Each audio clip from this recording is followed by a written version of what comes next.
Hello, hello. Welcome to the Bodhi T Show. It is I, Bodhi T. We must adjust the music once again, even though actually, I'm going to be jumping into the game immediately, so I'm probably not going to be doing that. So welcome to yet more Road Warden. Last time we left off, we got stabbed by ape men. We almost died on the road due to the night being horrifying, and now we are continuing on the drudged path. So without further to do or say, let's get right to it. Soon as the thing loads. Yes.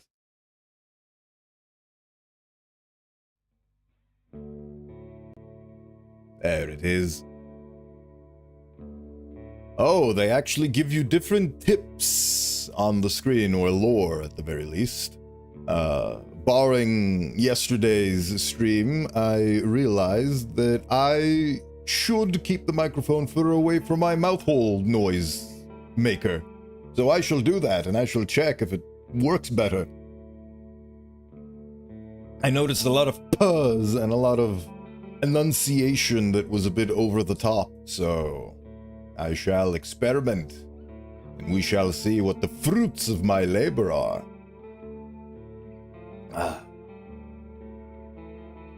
Fogs carry magical pneuma.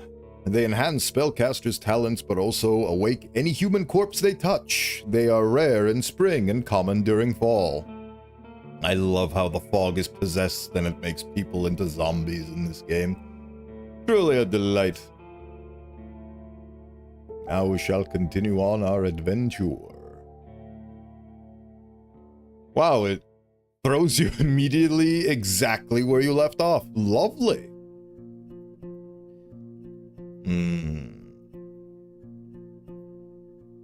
Let's see.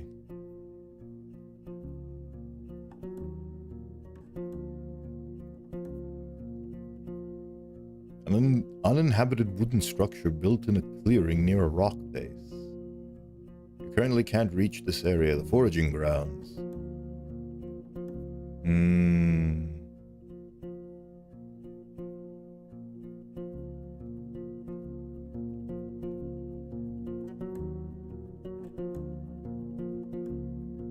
What if we go this way?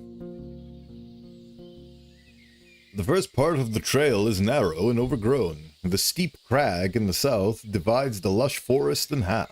You barely recognize any shapes in the entanglement of grays, browns, and greens. The northern landscape, while similarly impenetrable, is the exact opposite. The meadow turns into barren hills and mountains, barely covered by grass and bushes. Maybe the riding ibexes of the clans people from the growing mountains would get through such a barrier. There are no clans here. I did not get mauled. Progress. The road leads you downhill to the edge of a lake. The clearing around the dwelling is quiet, with no crickets, flies, or even toads. The grass is not even knee-high. There are no signs of wharf or boats. The wall wasn't coated and has already been bitten by winds and rains.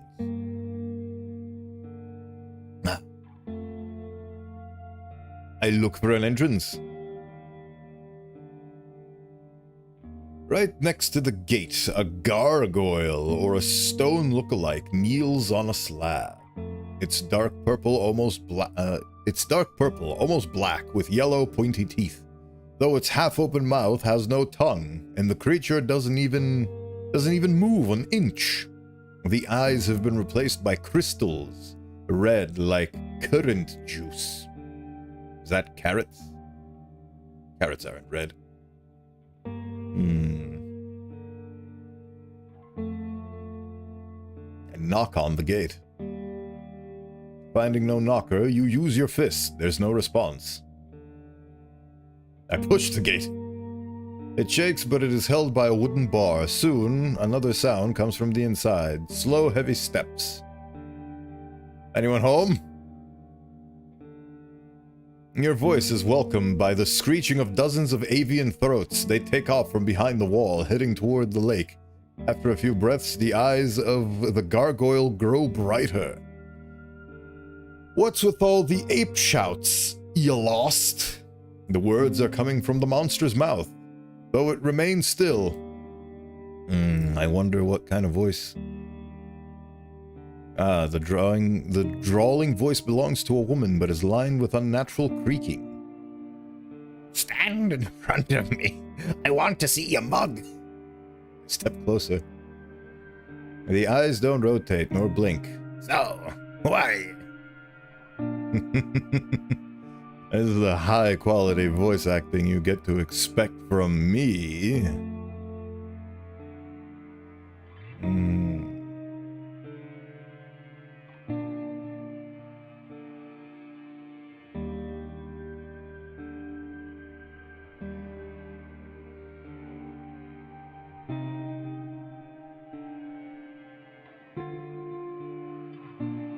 I'm the new Road Warden. I see. A short pause. I don't leave my house often, but I have a job for a traveler. You know who I am, right? No, I don't. So, you lost your way, and now you're wasting my time. Long pause. I'm Eudocia, the only enchantress you'll find in this land, and you're disturbing my work. I don't see people in the middle of the day. Return in the early morning or a few hours before dusk if you have to. Best yet, don't bother me at all. The monster's eyes darken again. Your mount is ready to ride away. I wait for as long as it takes for it to let me in. Okay. Well, that was a dead end, I guess. What's over here?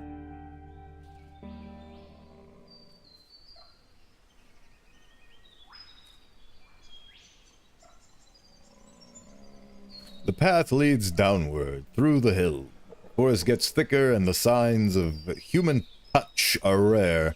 The lone large boulder surely draws attention. You can't guess its age. Oh, that's a boulder. But the paths around suggest it was passed plenty of times already. You stop Dave to take a closer look. The remains of red paint are covering the eastern side. It's the same message as the one you saw at the southern crossroads. Don't enter. Danger ahead. You look down the dark road and hear the distant roar of a dragon. I'm not ready to enter the heart of the forest. You take a look at your bundles, mountain weapons, and think about the beasts of the woods. You may not be able to outrun them. I travel as far west as I can.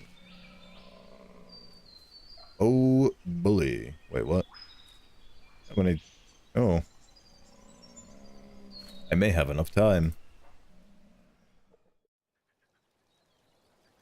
Oh, hello. Oh, no. The air is humid but fresh, vitalizing. The light touches the road and shrubs, blocked only by a single willow, wild and untrimmed. You're by a lake, too large for you to see its other bank. Too large for you to see its other bank, but the local soil isn't too fertile. There are only a few trees on the horizon, while the struggling bushes and grasses fight with layers of rocks. The path leading farther north is green, bright, and calming. A gray rabbit is cleaning its fur near the brook, but the sound of hooves makes it hop towards the nearest shrub. Right after it sinks into the leaves, you hear it squeal, cut off quickly. Whatever its hunter was, it leaves behind only the rustling of the thicket and a trail of blood. You wait for a long minute with a hand on your axe, but the creature doesn't return. You relax a bit, then turn toward the stone statue of a young woman. Oh, that's what that is. We ride a bit closer to it. Such a monument would be better fit for a temple or a rich city folk's house. Here, without any cover, it's already losing its shape from the rains and dust. Chunks of the face and hair have already broken off. It has detailed eyes and human-like proportions, and the clothes are like fabric petrified by a spell. The statue carries the usual traveling equipment: a walking staff, a gambeson, simple pants now covered by leaves. It's a shame to see it deteriorating. You observe its delicate face and the broken fingers, the last bits of which still hold the staff. You wonder why someone would place such a thing here. It's either a landmark or some sort of tribute to a long-gone hero who saved the lands. Some of the things I just said are the answers I can give.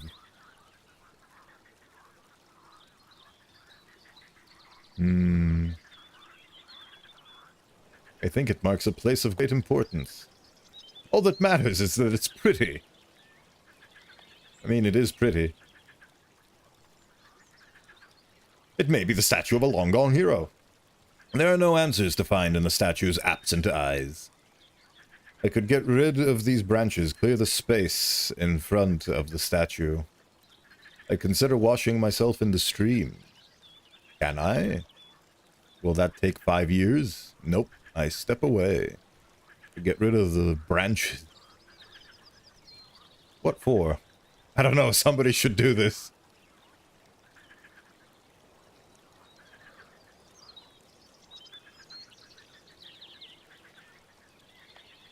I love how the game is confronting me about my decisions to clean a statue.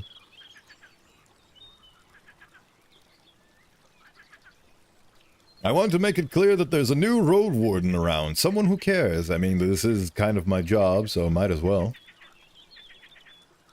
You dismount and approach the bushes. You try to push them away, but their stems are thick and healthy, crowded with insects and spider webs. Thankfully, you see no thorns. And the touch of a leaf doesn't make your finger itchy. In about half an hour, I could use my axe to cut down the bushes and twigs. Okay, so it does tell you how much time you're going to waste. Oh my god. Oh no. Well.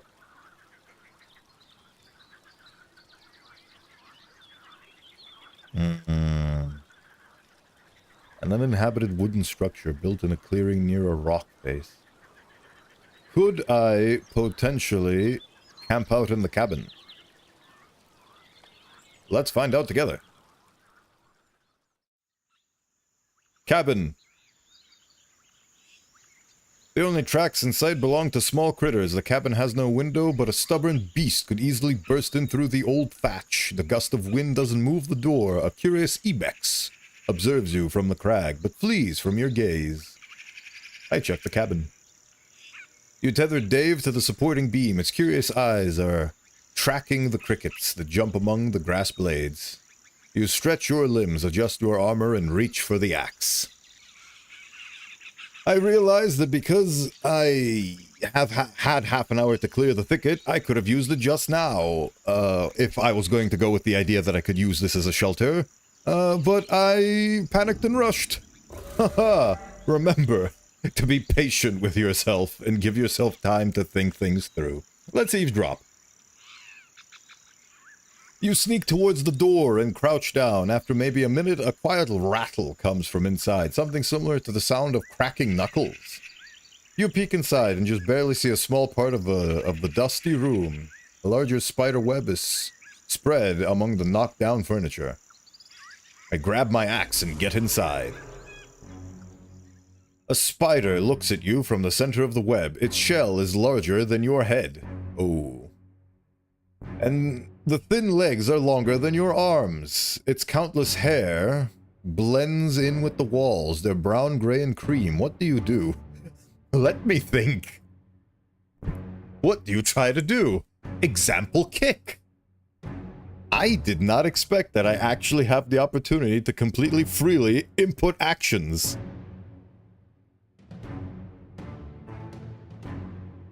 I don't know what you mean. And of course, immediately the balancing point. Ah, there we go. So I can only input a single word. You rush forward and the spider skitters off, shaking the entire web. You fail to avoid its spit. The sticky ooze hits your eyes, covering them with like a glued cloth. Oh boy.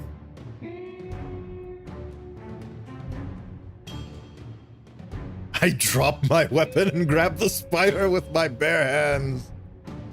Oh.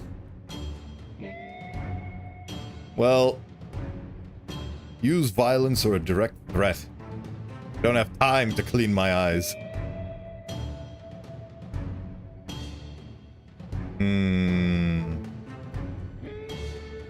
Does swinging like a madman help?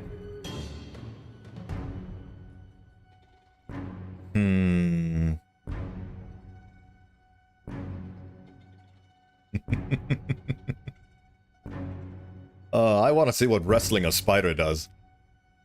Okay. The spider's hair makes your skin burn with a single sting. You can't help but scream. As you raise your hands, the creature grabs your flesh with its spear-sharp legs, but then bites it, not bothered by your clothes. The last thing you remember are your fall and the endless satisfied clicking. Bodhi's soul has left his shell. Let me replay this area. Okay, so they don't immediately just kill you.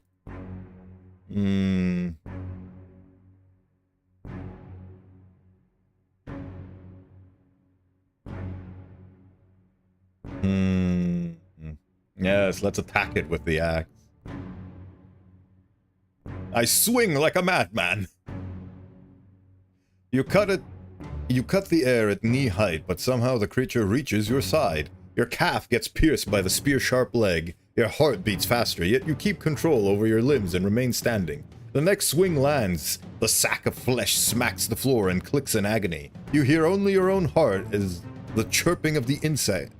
And the chirping of the insects outside. You're getting sweaty.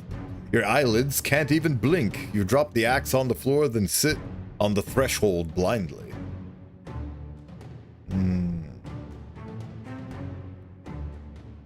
I remove it gently, bit by bit. The saliva clings tightly to your skin, but stretching it with your finger helps. The eyelids are the worst part, but you're grateful for your reflexes. At least you still have eyes. You get to see the light slowly, then the shapes. The thing turns out to be gray and white. You stand up and look around. The room is covered with a thick layer of dust. Getting through the web could be risky. A single thread won't stop you, but a bunch of them could grapple you for good. That is a very big spider.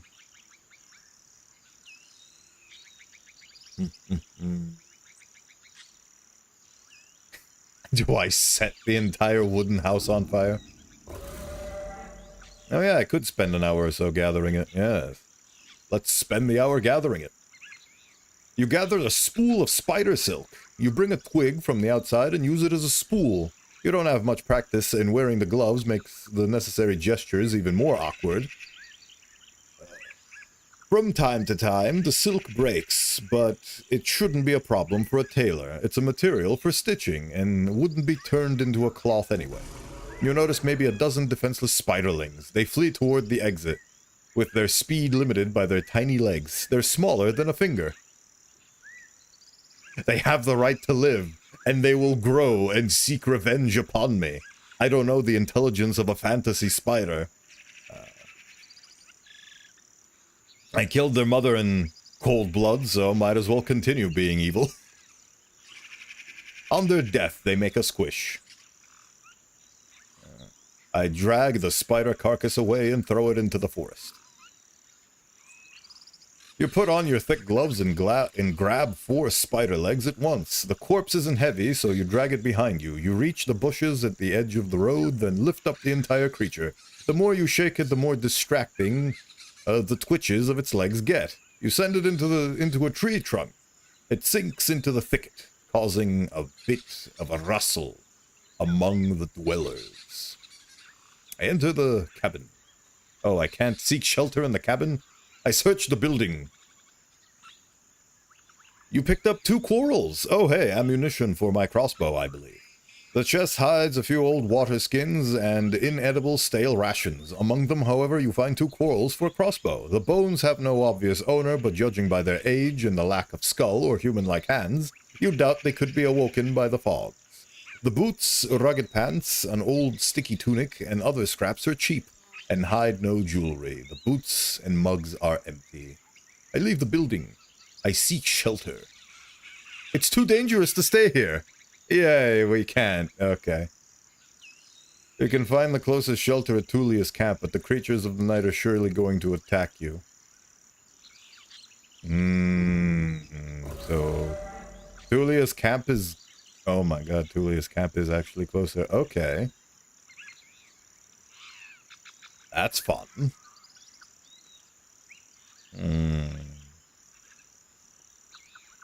Well, since we're gonna die anyway, might as well keep running around. The lakeside is filled with the chirping of cicadas and crickets, as well as the roaring of beasts from the hills. The tall yellow grasses are interwoven with flowers and bumblebees, while the peaceful water shines just as much as the wings of dragonflies. This road is often traveled, and the clatter of hooves carries far. Thanks to the vast field of view, the creatures hiding in the meadows are unlikely to jump on an animal as large as Dave, the mighty creature known as Dave.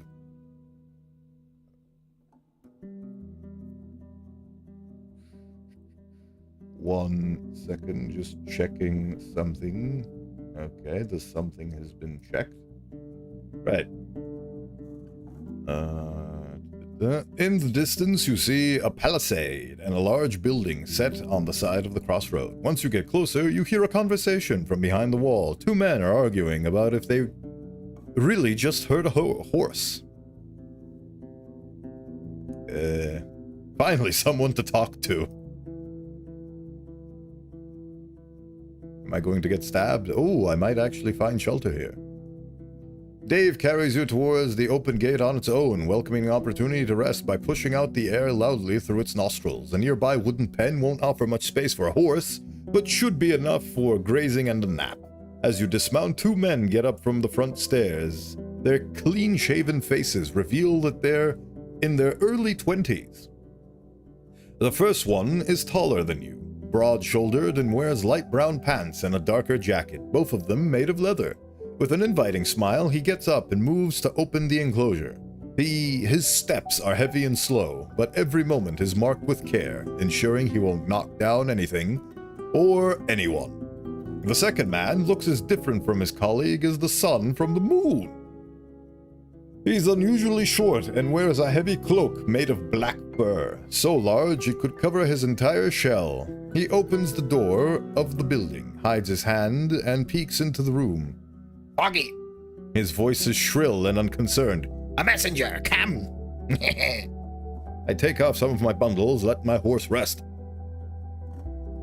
A hanging barrel sways in the wind, marking the place as an inn or a tavern. Oh, good fortune for once. The building resembles a merchant's house from Hovlaven, whitewashed and with oiled, elegant wooden beams. Whitewashed and with oiled, elegant wooden beams. My ability to comprehend speech is immeasurable. The fragile walls are enough to avoid floods and snow, but you have no doubt that a troll or even a pebbler could easily break through them. The palisade is short, has hardly any support, and has no walkway for crossbowmen.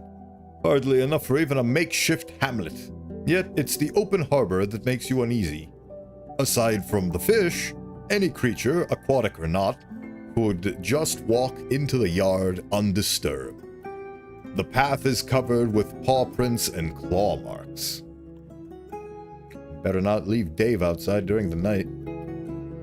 Oh boy. A black and white bird swoops into the water, then flaps its wings and takes off with a silver twitching creature in its talons. The large man clears his throat. And what have we here? Coming from afar, friend. Are there now horses at Howler's? His voice is stentorian, close to a shout. You vaguely recognize his accent as one at the city harbor.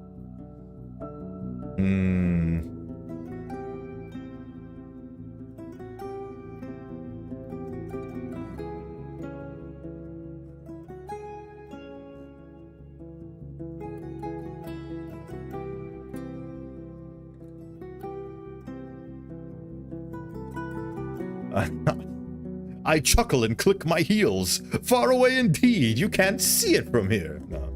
I'm gonna be kind, quite far, kind soul. Dave came with me from Hovlehaven. He nods appreciatively. A wild beast, eh? A donkey that can kill a man.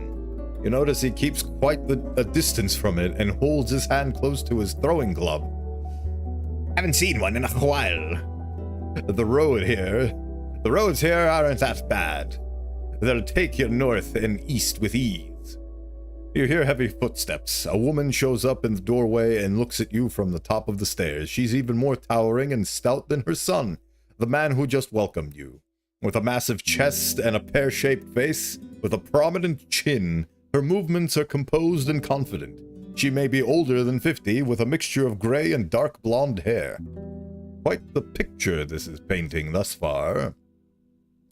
She has only one arm, the left one, notably muscular, with a large hand, so large it could likely chop off Dave's head with a single strike, or crush yours like a berry. Though the slit of her robe, made of creamy warm fur, you spot her trunk-like legs. She runs her eyes over your blade, armor, and mount. Her lips form into something of a smile, distorted by the scar that runs through her mouth. That tall guy looks a lot like her.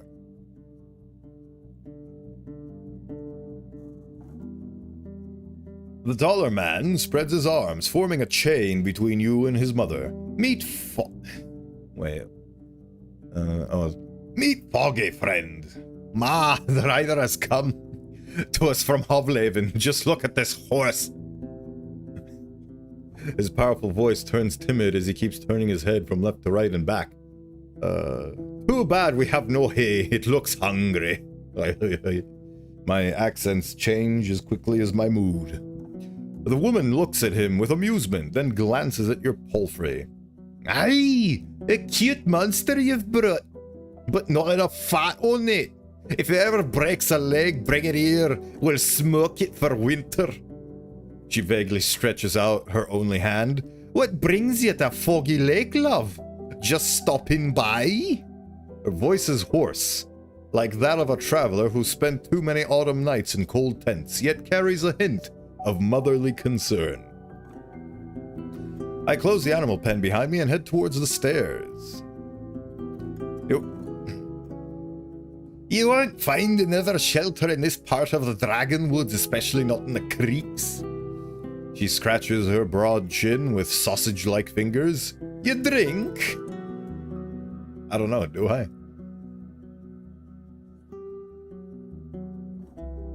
I make a single loud clap and rub my hands together, yeah. Make sudden loud noises.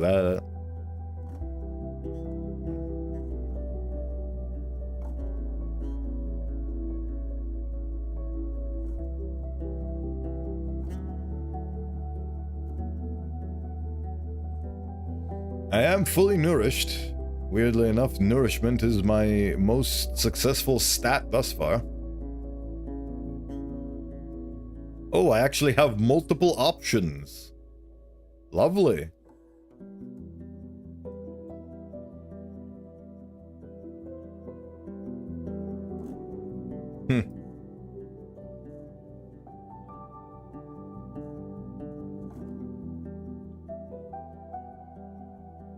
From time to time. And I'd say this is the very right time. Her shouting enthusiasm makes your mount snort. Come, dear. Share a story with me. And a mug. Without waiting for your response, she walks inside. The tall man takes a deep breath. Go ahead. We'll take care of your horse. He encourages you with a gesture. And by that he means he won't do anything with it, adds the man in black fur. Whenever his screechy words follow the deep voices of his companions, he sounds like a brat. We won't be feeding or washing beast rar and going in a stew, but you will be keeping an eye on it. They find new spots to rest, the side of a boat and a stool near the palisade. Without another word, I go up the stairs. Indoors. The narrow segmented window shutters let in a lot of light without letting the beasts inside. The air is humid, but carries a lot of hint of putridity. The heels of Foggy's boots make her steps thunder, even though the planks won't creak. Make yourself at home, she says without looking at you, heading to the trapdoor in the corner. I'll just grab a little something. Your ears catch the screeches of hunting birds and the wind that leaks in through the windows, but other than that, the room is quiet.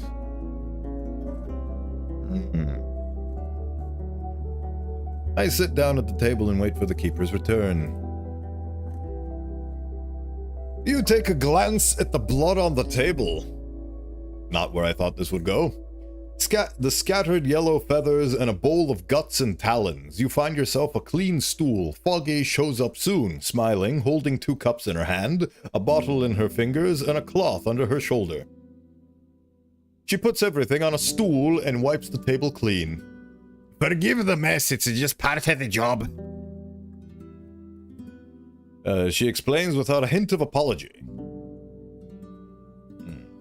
I'd rather dress birds in the yard, but the blood lures beasts. Sometimes the folks from creeks bring us meals, but we need to take care of ourselves. She throws the bloody cloth back into the bucket, making a splash, then sits down on a stool, making it look like it was made for a doll. She rests her elbow on the table and looks you in the eyes. Her voice is warm, yet intrusive. So, what am I dealing with? Introduce myself. The bottle removes its seal seemingly by itself. The wax floats in the air briefly, then lands on the table gently. Without a word, she pours a thick liquid into the cups with her only hand, but she doesn't offer you your drink just yet.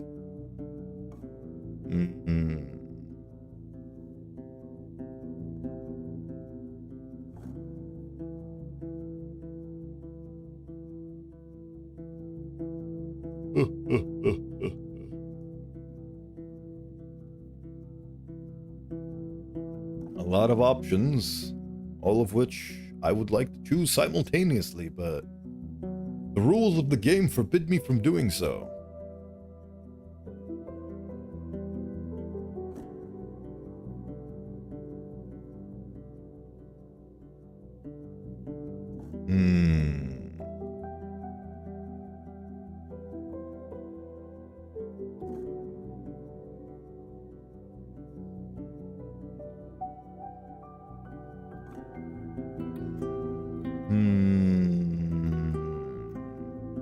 A lot of considerations.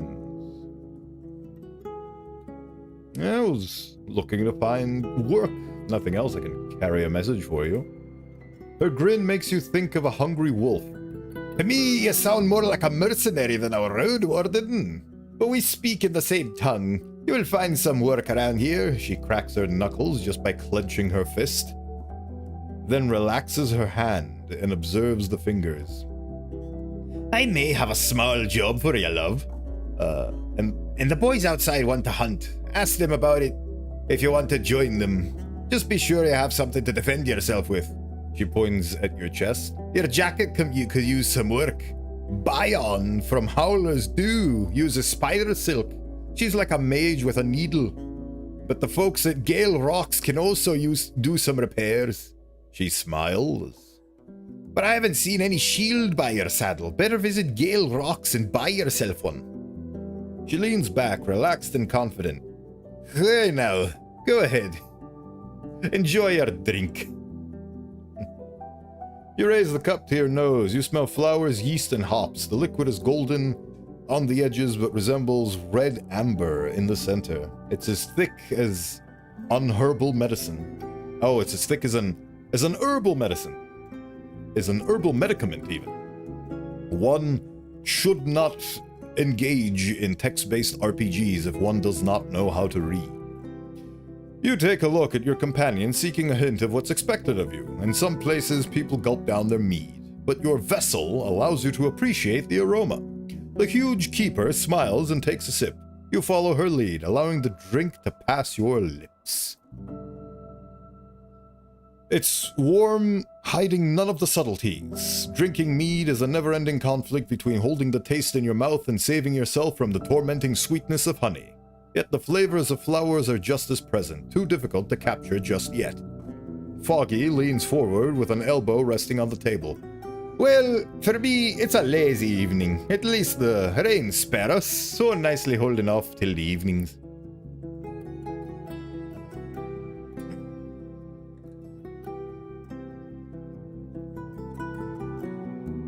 What brought you to the north? You don't look like someone who spends their life cleaning tables.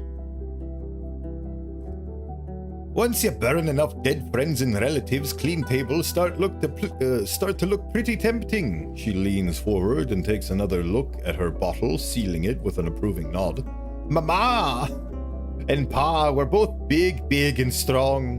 One time they saw me sitting on this kid twisting his arm, so they started to teach me. Staff duels, running, lifting barrels in the rocks. Thankfully, the army chieftain said I wasn't disciplined enough.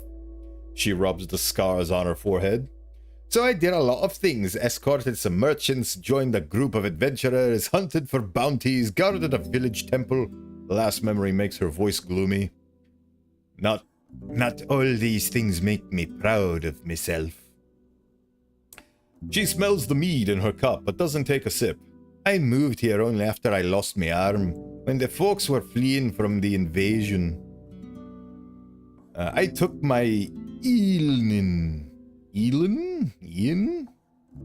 A casker of dragons and joined a more organized group. Arm or not, I still have a fierce punch. She lets out a pleased grunt. I was worth keeping around. Her voice can't hide that she's delighted to carry on with her tale. I'm glad that she has somebody to listen to. Now that the years are catching up with me, and even more so with my back, I need to build myself a decent shelter. I crave no adventures, but I'm happy to hear stories from other restless souls. In the meantime, I'll practice this little trick. She points at the cauldron in the middle of the room and starts to make circles with her finger. The ladle mimics the movement, mixing the stew for another minute or two. That's also good for me back. Oh, she does magic.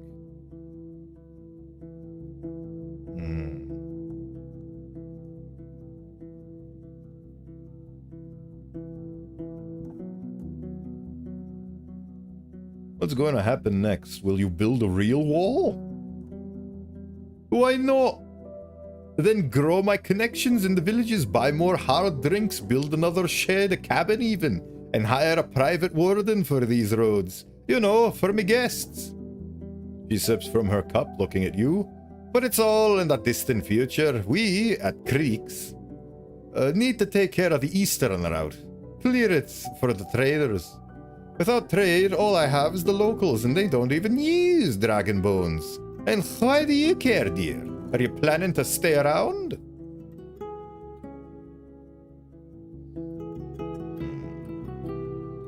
I hope to stay on the road, visit other parts of the Dragonwoods, at least for a few years. Her smile would suit a bear. If you know how to use that axe of yours, you'll be more than welcomed on this side of Hag Hills. We need folks who can handle themselves, no matter if they're road wardens, mercenaries, or guards, just not soldiers. She chuckles.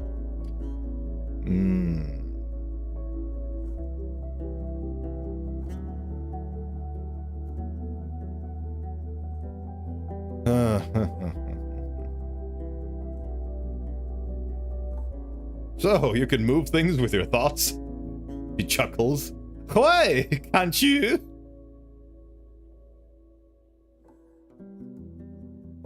I smile. Now that's a mystery.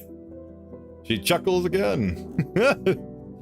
Hey, let's hope you won't need to use it on your journeys, or that winter will never come, or that wolves will never cuddle with moflons. Let's change the topic. She gestures for you to go on. So I could use the silk to repair my armor, and I need to do that with the witch.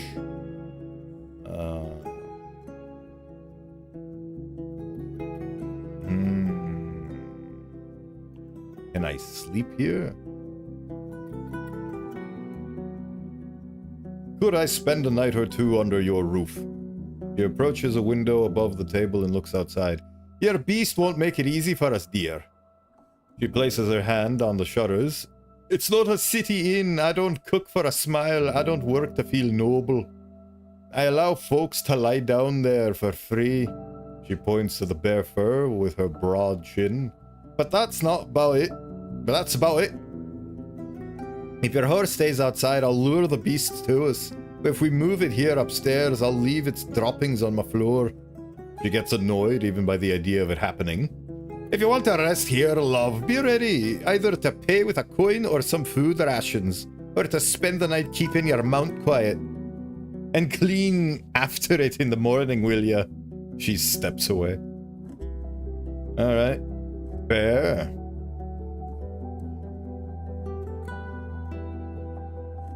And what do you have for sale? Now you're talking, she grins. Well, I could serve you some of my cooking.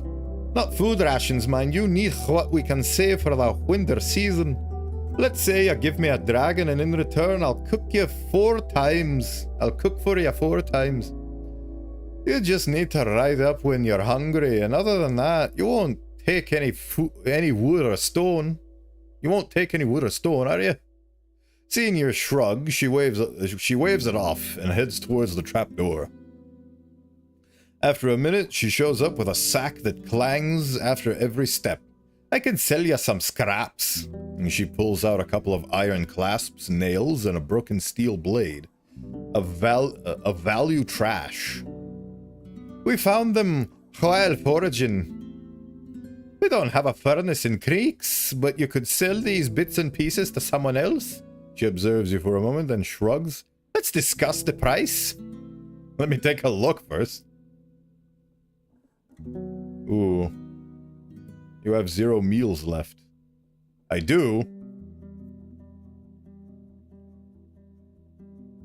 4 meals bought in advance. You have 0 meals.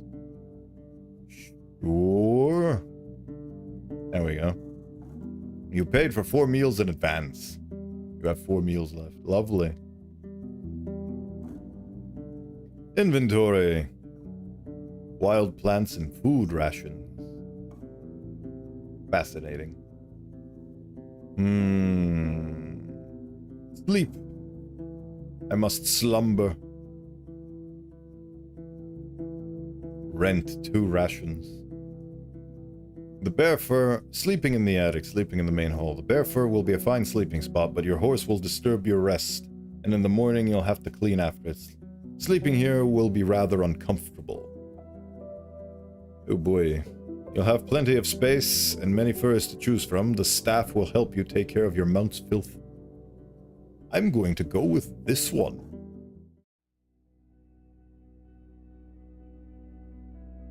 The monstrous shouts wake you up. The night is bright, and from the window of the tavern, you have a good look at the yard. A few massive dragonlings are exploring the courtyard, knocking over wooden tools with their tails, putting their noses into buckets and underneath the stairs.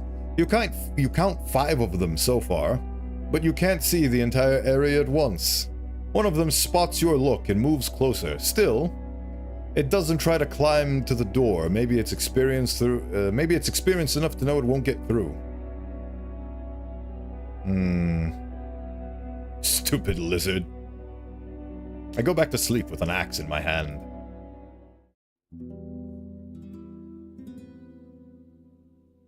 Lizards. Your face is dirty. Foggy turns to... listening to the grunts of the annoyed Dave makes you feel uneasy, but at least the furs covering the floor are helping you relax. You don't even notice when it's already morning. And while the smell coming from the lower floor is not inviting, at least it's not you who has to take care of it. Like to eat. Food. Nourishment. You've already paid for another 3 meals. Lovely.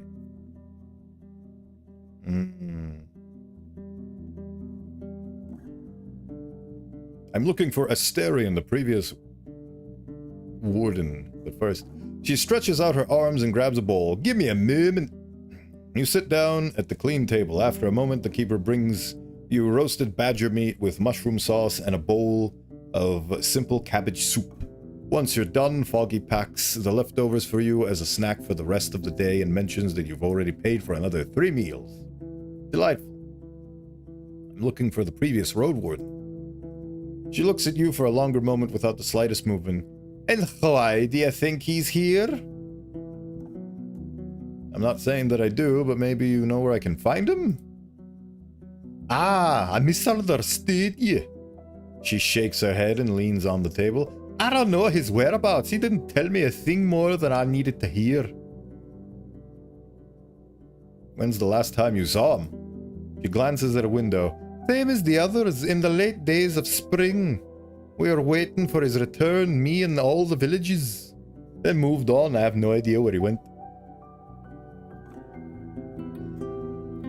All the villages? He turns towards you with a fierceness of a bear. That's what I said! I'm scared. Did he do any jobs for you? She presses her tongue against her cheek and lips. Well, I'm not sure. He was bringing me news or delivering my messages, sold me some stuff, sometimes bought a thing or two. His life wasn't really that riveting, just another mug guzzler. Sitting in the corner, patching his clothes. Did he sell you anything unusual? He stares at you without blinking. Such squat!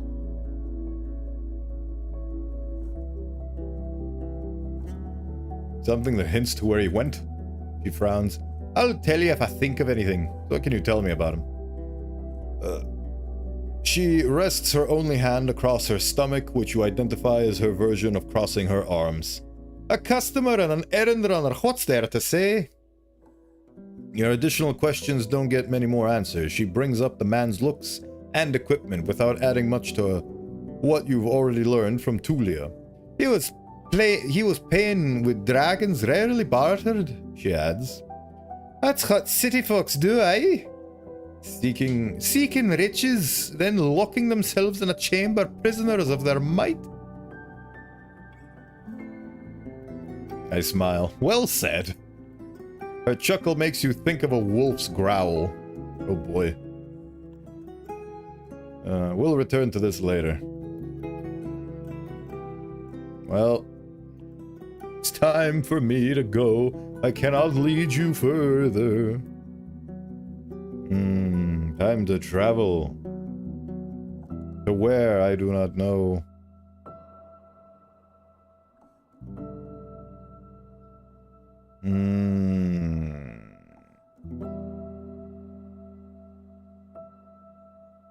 The secluded residence, a small but luxurious hamlet for some reason spared by wild beasts.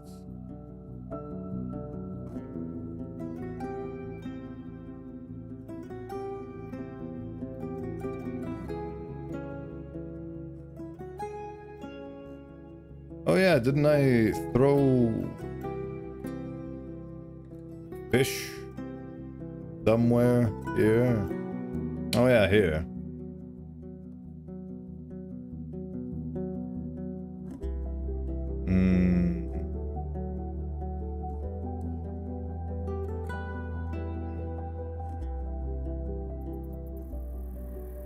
You're squeezed between the hills and the forests. The only larger beast you spot is a single saurian basking on a boulder, lazily observing you from a safe distance. Your ears catch the howls coming from the north, long and loud, while you look at the lake, hoping there's no threat hiding below the water surface. The few plants growing next to the road mostly bear fruit. The road is not as reliable here as it was at the eastern bank. Parts of it are a bit muddy, and the puddles disturb your ride.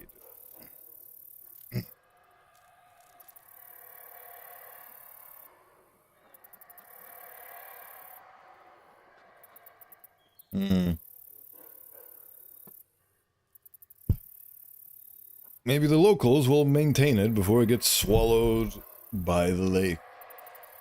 Maybe.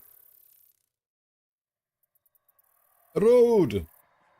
The deep, loud yells of howlers are piercing your ears, concealing any other sound in the area. They're sitting on branches and in the tall grass, not really trying to hide. Their thick black and gold furs cover their entire shells, aside from the charcoal black faces with roundish flat noses and wide nostrils. The younger members of the pack are about the size of your mount's head, but the larger ones would be chest high if it wasn't for the fact that they walk on all fours. Their long tails are like an additional arm, helping them climb, hang from the branches, or hold food while they eat. They aren't particularly muscular, but when they form their pink lips into the shape of a cup to release their howls, their mouths are so wide they could fit your entire arm inside. As you listen to the shouts, you reach for your head. You feel a weird itch, but somehow can't scratch it. My God. I can travel for 5 hours and get back to where I was.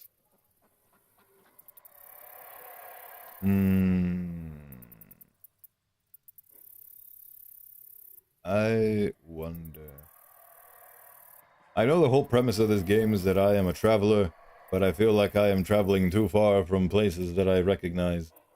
But the issue being, I don't know how to proceed. So this is water, so...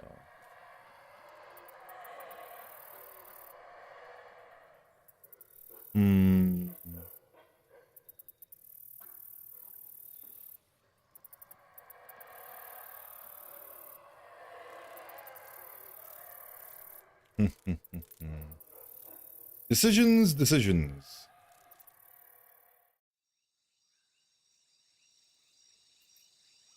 The road east is beaten and clean, with enough space to fit 2 wagons side by side. You pass by a few plum trees, apple trees, and cherry trees, but many more stumps, likely belonging to what has been turned into Foggy Lake. Oh boy. The life in the plains is busy and loud, but so far you don't see any lurking beasts, judging by the many trampled parts of the meadows and the fresh food trails. The foragers search this corner of the peninsula quite often. They didn't leave much behind. You reach a shining pond at the edge of the forest. You ride beneath 2 trimmed trees, growing on the opposite sides of the path, like columns leading to Right's temple. Shouts and heavy steps prepare you for trouble ahead. 2 shells are circling around each other. One of them is a 4-legged saurian, with dark gray skin as long as your palfrey, but only knee-high. It's wandering left and right along the bank, hissing, repetitively sticking its split tongue out, and then retracting it. The stout monster doesn't look like a born hunter of humans, but its long tail is swinging like a whip. For now, only threateningly so, but you don't doubt that getting hit by it would likely break your bones. I could use them as currency.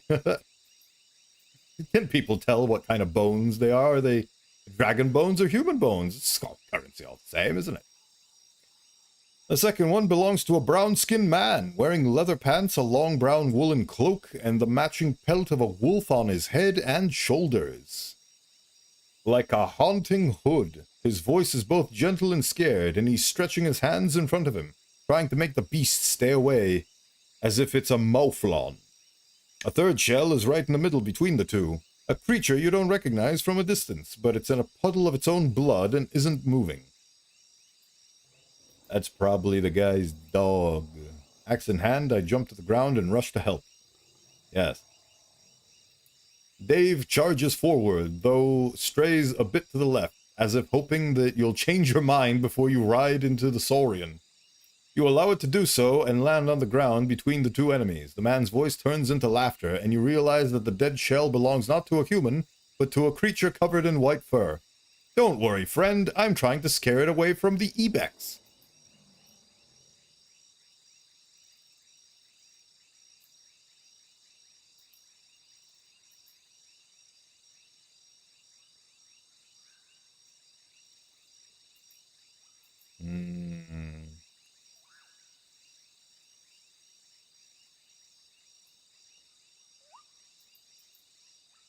I don't think your ibex can be helped, kind stranger. I wonder, how should one act in this case? Well, I thought the guy was in danger, but it turns out that he just wants to rob this beast of its meal.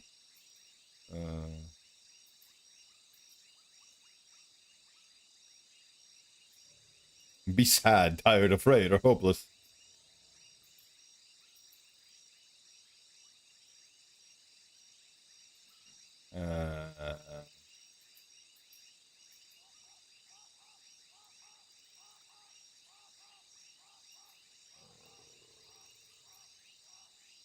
How can I help?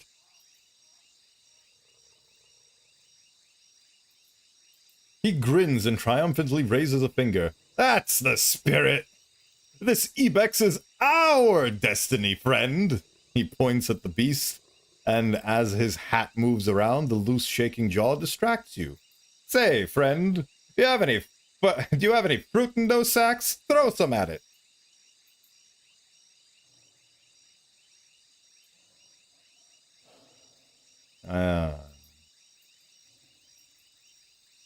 This is really not worth the risk. Like, I was gonna fight it, but this guy does not give me the correct vibes anymore. Why would it care about fruits? It has a whole ibex to eat. Just trust me, he grumpily whispers. It's only when there's nothing better for it to pick. They live on trees, you know. Look at the saurian shell, wet from water in which it was sitting not so long ago. The man notices your gaze. I'm almost sure. Let's see. Saurian is a term as vague as monkey, and covers a vast range of four-legged creatures that resemble small dragons. Some of them are hunted for meat, especially the smaller ones, while the larger ones often attack humans, though prefer heavier animals that can satiate them for longer. There are many tales about the unique abilities that some of their groups may possess, but they are among the lesser understood creatures. Lizards.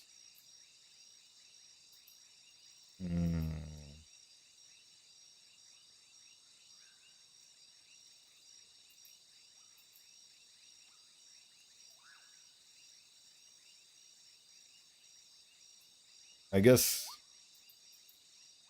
it's time to roll the dice. I sigh and look at my weapon. I'll distract and you grab the ibex and drag it away.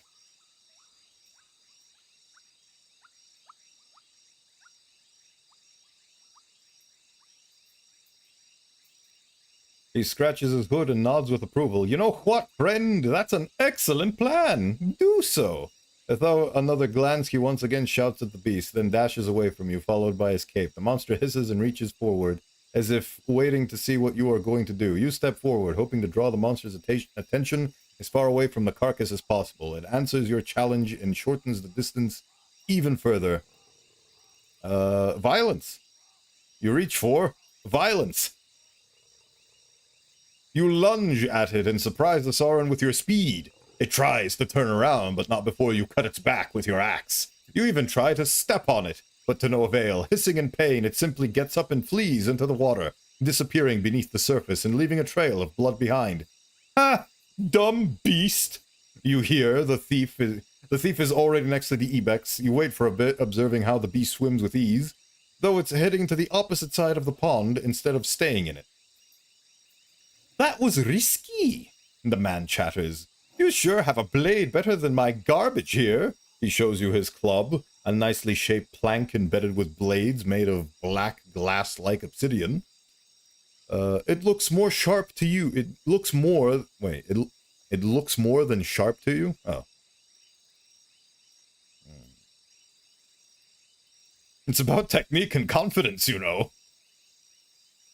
Yeah, probably. Oh, my voices are just the same weird Irish-Scottish accent over and over again. I don't know, I like making that voice. Yeah, probably. I'm lucky you were around, friend. He smiles without looking at you. You tell Dave to run ahead. Oh, you tell Dave to run ahead. While the two of you carry the carcasses. Oh my god, I am out of it today. I don't even know what's happening. I need to keep the distance between myself and the microphone consistent because I keep instinctively leaning closer to it, which is not the plan for this stream, so I need to stick to my own plan that I made up at the beginning of the stream. Knick-knack, paddywhack. Right. Yeah, probably. I'm lucky you're around, friend. He smiles without looking at you. You tell Dave to run ahead. while the two of you carry the carcass, leaving a trail of blood behind you. How much of my time has been... Oh, none of it. The road leads slightly uphill. You pass the pond and approach the woods, even from a distance, seeing a distinct trail leading between the trees. Not a guard in this forest. The man speaks briefly, gasping from the burden, but not too dark.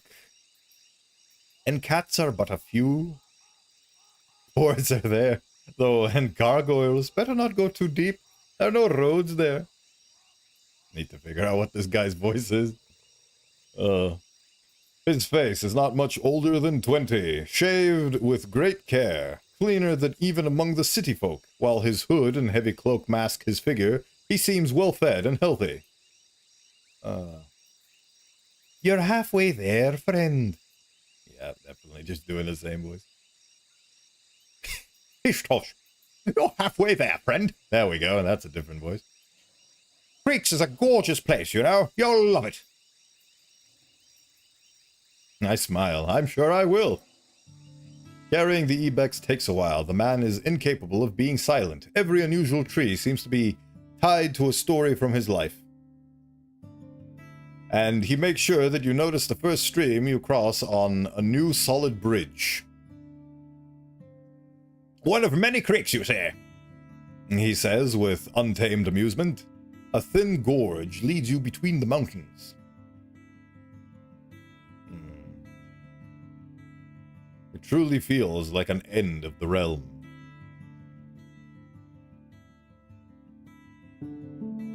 You follow the trail of shouts and laughter. 7 people, about 20 years old each, are gathered at the wooden bridge, leaning against the railing, bathing in the stream, lying on the grass. Pieces of clothing, made of fur and leather, are spread around, next to the cudgels and throwing clubs.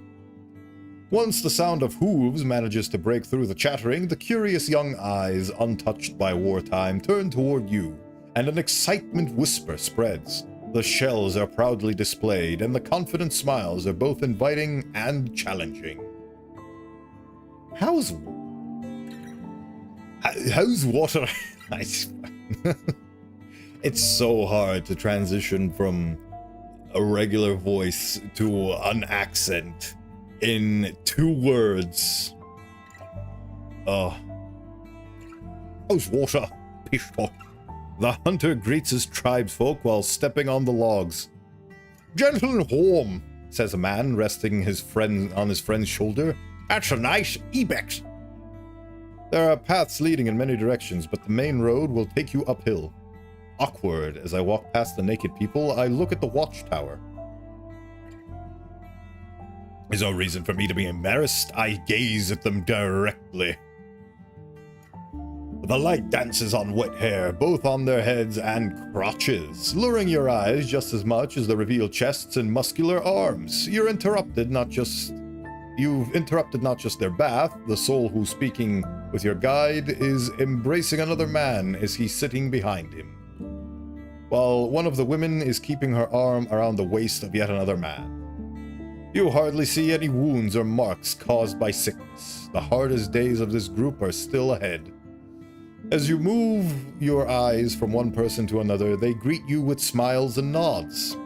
And the ones you walk by on the bridge shift their stances, allowing you to see even more.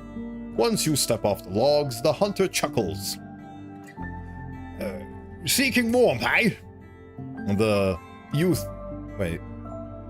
Seeking warmth, eh? The youth here think more about wooing than traveling with beasts, but that's good. Means they're healthy. They're vain as birds, though. You won't find much talk about with them.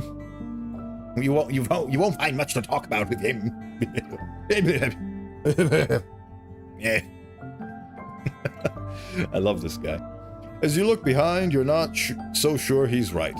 I nod to the group, then follow the man. The palisade is as tall as trees, but being placed on the top of the crags makes it look impassable. What? Why is the gate closed? The hunter turns to the watchtower and repeats his question, only louder. Maybe call Illa? Too blind to see we have a guest, eh? A hardly visible guard with a female voice leans from the tower. He's coming, Howler, relax. Her shouts hint of no patience towards him. The youth dying in the woods after the breath, and why wouldn't we close? A second.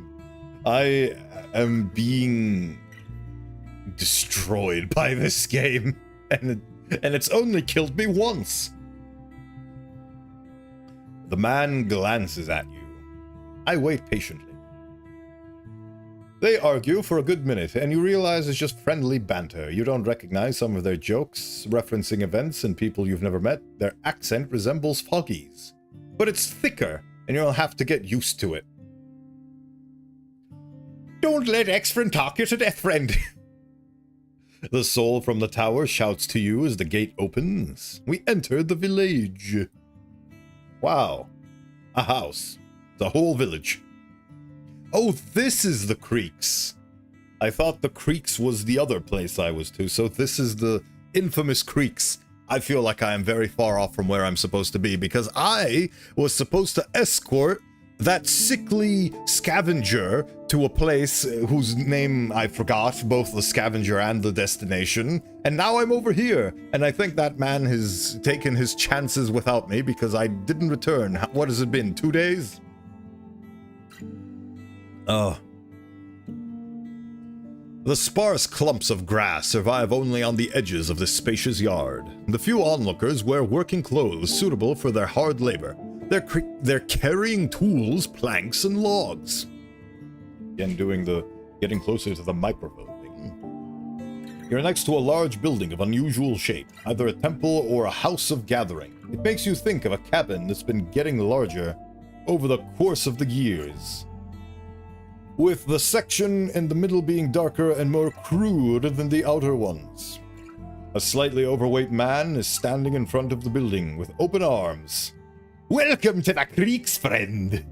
His voice and eyes are gentle, but there's a vigor in his stance and gestures. Ephraim was meant to hunt, but I see he brought no one but 2 unusual creatures. The hunter rolls his eyes. Oh, jolly well, Pip, don't embarrass us with this prattle. He raises his voice and fills it with bitterness, addressing no soul in particular. And maybe ask someone to help us with this Ibex. It's our shared casualty. He points at you. Me. He points at me, little old me, at me, Bodhi T. Welcome to the stream.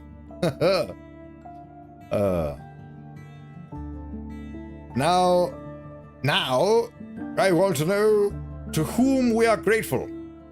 Ella nods. Oh boy, that's Ella.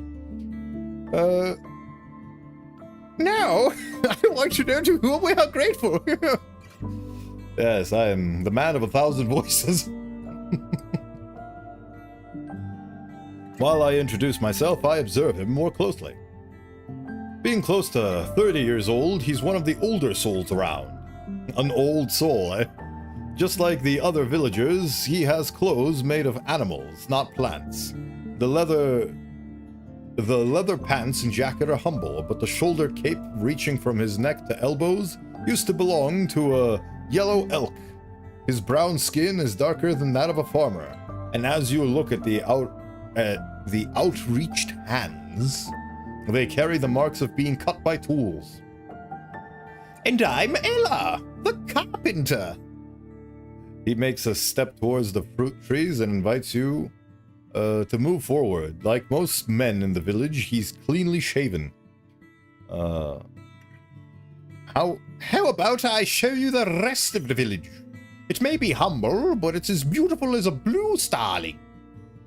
Yes. Sure, I've wasted enough time.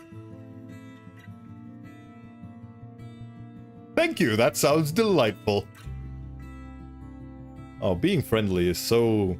It makes me feel good about myself.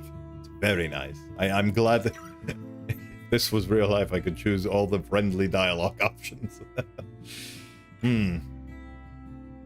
As he grins, you notice his unusually white teeth. He moves with heavy but enthusiastic steps. It won't really take that long, but we have quite a view.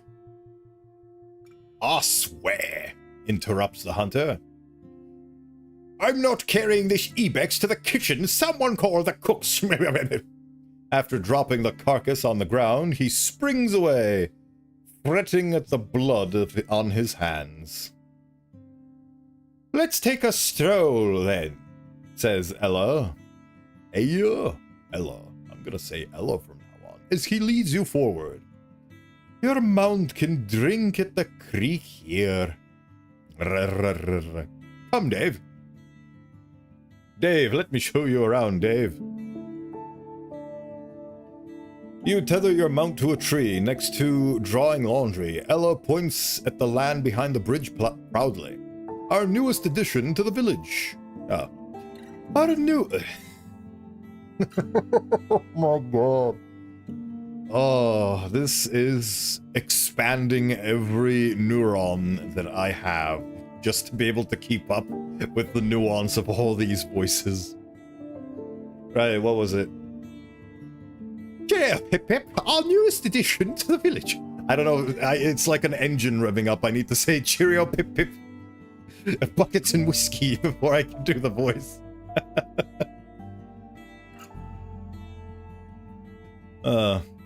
The hunters grow old, so we are taking steps away from meat and fruits. You spot only 2 people working in the field. Or rather, a large garden covered with cabbages, carrots, onions, and garlic, indistinguishable from the wild plants growing in the woods. On the path between the 2 halves of the field, an elderly woman is sitting on a stool, looking in your direction as if you're interrupting her contemplation. Old Harver there will turn this place into a proper farm one day. He has little strength, but keeps precious memories of her trade. Yes,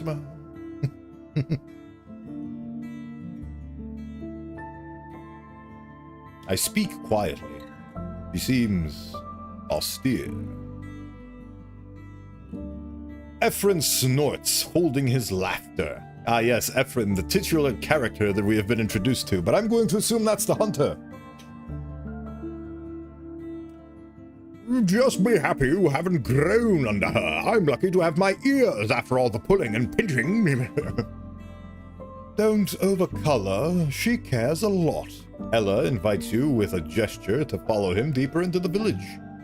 At least about the quiet children. Just don't let her do the talking. The fewer things you say, the fewer reasons for her to get upset. Yeah, I know the type. The bonfire spot is surrounded by logs that were cut into tables and stools. Ella approaches the nearest chair, rubbing its back with his cut hands. When we share a meal, we do so here. Sometimes beneath the stars. You would have to see it. The flames dance on the walls, the monster roars and crickets. Ephron's voice also grows with enthusiasm.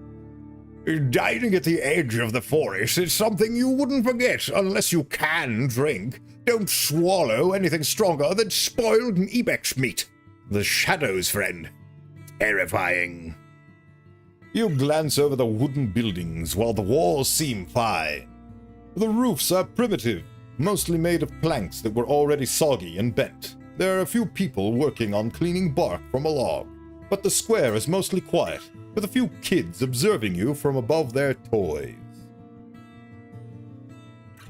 After everything I've been through on this journey and encountering all of these cookie characters and getting stabbed in the back, this feels like actual civilization, which is something I did not expect in this game.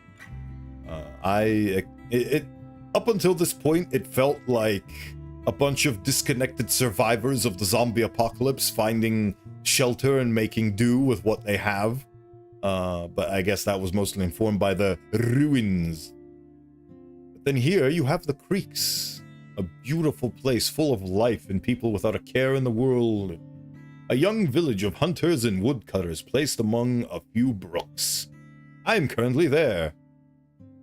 Yay! You get it.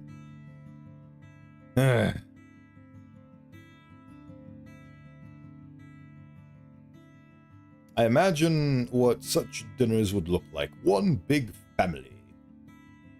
Ella flashes you a disarming white smile. Yeah, a huge one. We don't have any rooms to spare. Okay, I've got. It seems like Ashish is my default. I just default to that for some reason. I need to get better. The voices, Mason.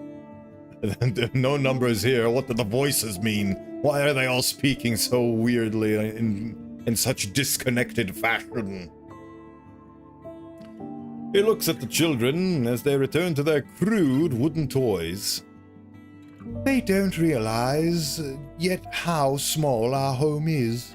They've hardly seen anyone from the world outside, and the trade occurs at Foggy Lake. And good for them, the hunter chips in. They don't miss much. Other than spouses, we have everything we need, and so far we have plenty of fresh meat. Some of us even too much. He smirks at the carpenter, who in response turns away and fucks off. I'm going to follow the carpenter, as I have no choice.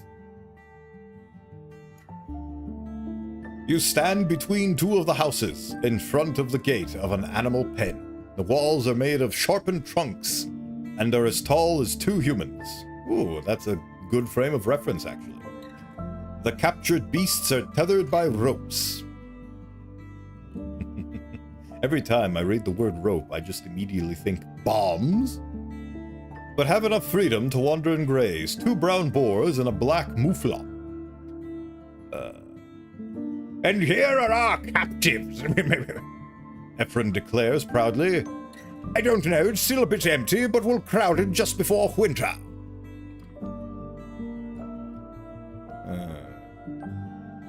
Are you going to care for them in winter? The hunter swallows loudly, already thinking about his next meal. A gulp? A gulp?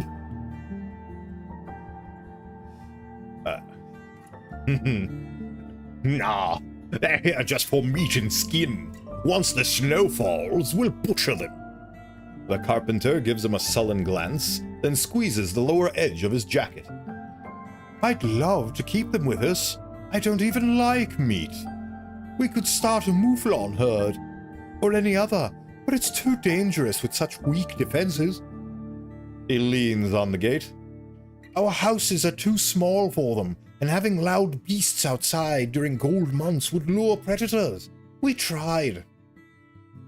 He falls silent for a bit, and once he picks up the conversation, his voice returns to his previous proud tone. You'll understand better if you take a look at our old forest, friend. He points at the area behind the palisade. I look north. Wow! Look at how the map reveals itself. The vast clearing is returning to life, with shrubs spread between the paths and tree stumps. You move to the bridge, then a gateway, and have a chance to look around.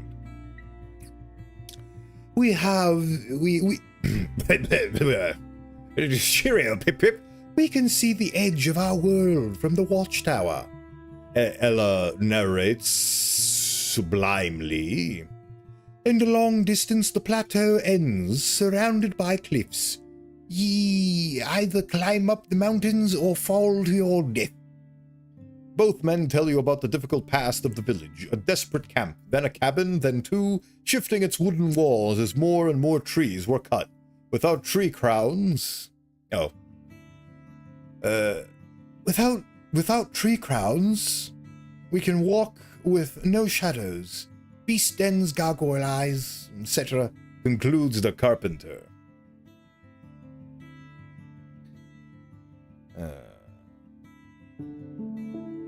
I'm surprised that the wrath of the herds hasn't smitten you yet. These pointed sticks won't stop a unicorn. Nothing will, friend. The hunter continues. The hunter counters, and the carpenter is eager to follow. I thank the landscape. Blocking the path here was one of the first things our predecessors took care of and it may be that the beasts don't realize how much of this place has changed. He tells you there's one more thing to see and continues his tale as you walk away. From time to time, something reaches our territory. We feel safe among the bushes, but not so that we would send a child there. We have plans. So many lifetimes won't be enough to complete them, he says with a mix of melancholy and excitement, making Ephraim listen with attention. I want to see a stone wall with a walk for archers, weapons made of copper, a tannery set in its own camp, so we're free from its stench. Farmers, fishers, sorcerers, herbalists. You return to the main square again. The words of a dreamer. The hunter pats his own companion's back. First, we need to learn how to feed our children. We lack strength and skill. Ephraim looks at you. But we have time. Yes, time, Dr. Freeman. Is it really that time again? With time comes opportunity. Indeed. As long as you're doing things and doing them consistently, time shall give you favor and fortune and smiles and love and happiness and acceptance. You reach the edge of the village, a cliff as tall as the wall. Beneath you, two creeks meet each other and form a gentle river. These are the trees we use to learn more about woodwork. Ella is smiling as he leans his back against the wall of a house. We plant new ones, but we'll soon have to bring wood from further away. Give the sapling a few years, or however long they grow. A decade? And this is where I leave the two of you with your boring tree talks. Ephraim points at you. See me later if you need. I'll be around. I rarely hunt alone. We met this guy, and he was alone. And he wasn't even hunting alone. He found a hunter and tried to steal its... It tried to steal what it managed to hunt successfully, and he couldn't even do that until I stepped in. Lovely.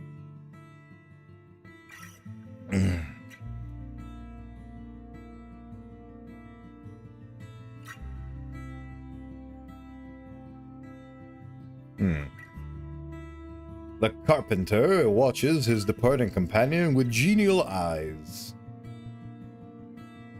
Well, there's work to be done. A new chair awaits me. He leads you to a humble working station, placed at the edge of the square. The tools you notice are very simple, if not primitive.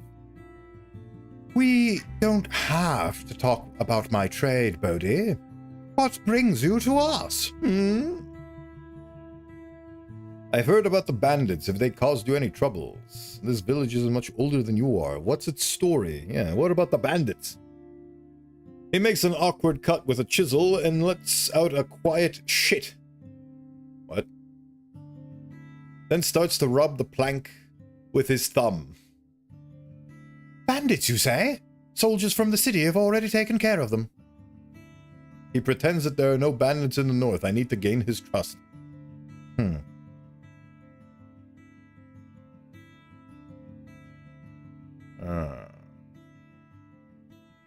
I imagine being a carpenter in this part of the realm isn't easy. You have a healthy imagination. He rests his elbow on the workbench and smiles. I have patience, and I'm getting better with tools, and these are some shoddy tools, he says singingly, and it's hard to disagree with him. They have been used for many years, with only the wooden parts being somewhat in shape, since they seem to have been recently replaced. The steel chisels and saws are jagged and dull. The hammers and axes are made of stone. Some of them were brought here by the settlers, and we can't buy any more right now. There's work to be done, but I do have a plan. You ask him to explain, and he's all too eager to do so. He enters the nearby house and shows you his more successful works, each of which has some shortcomings noticeable even to a layperson. A bowl engraved with a fish was poorly planned, with animals too large to fit into the entire space, and so part of it is blank. A simple relief of two naked peoples in their embrace looks almost believable, but the legs are in one case are too long, and in the other too short. One chair has a broken leg, and the remaining three show that they are a bit too ambitiously shaped and got dangerously thin. The chest seems fine, but equipment sticks out of it, and the man acknowledges that he wrongly estimated the required size. So you want to be an artist, huh? Better. I want to turn pots, cups, weapons, cupboards, everyday stuff into things of beauty. Seeing your look, he pats his stomach. I know I'm far from mastering it, but trust me, these are so much better than the ones I did this winter, and I started only 3 years ago. His pride makes him look even larger, especially in the shoulders. There aren't many carpenters in the peninsula. Folks do things for their own use, but I'll be a specialist. It's the city thing. Foggy told me so. Not just a jointer, but someone who does only a few things, but better than the others.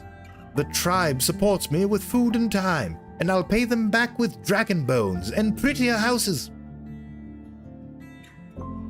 It's beautiful to see a young craftsman be supported in his art.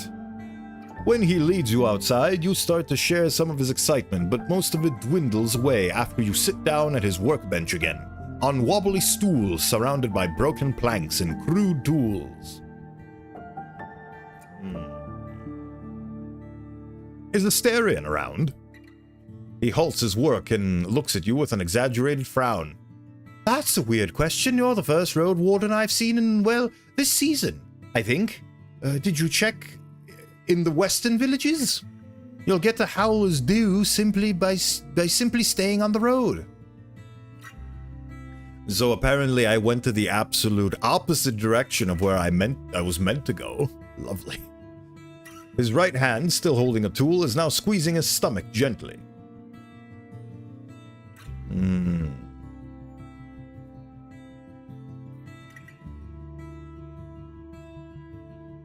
I'd like to learn more about the peninsula. Our tribe won't be of much help here, He admits while judging the harsh surface of a small plank. It was our parents who did all the traveling, and they did so while we were kids, or not born yet. Most of them are already gone, and most of us travel no farther than the Foggies, and only when we have to.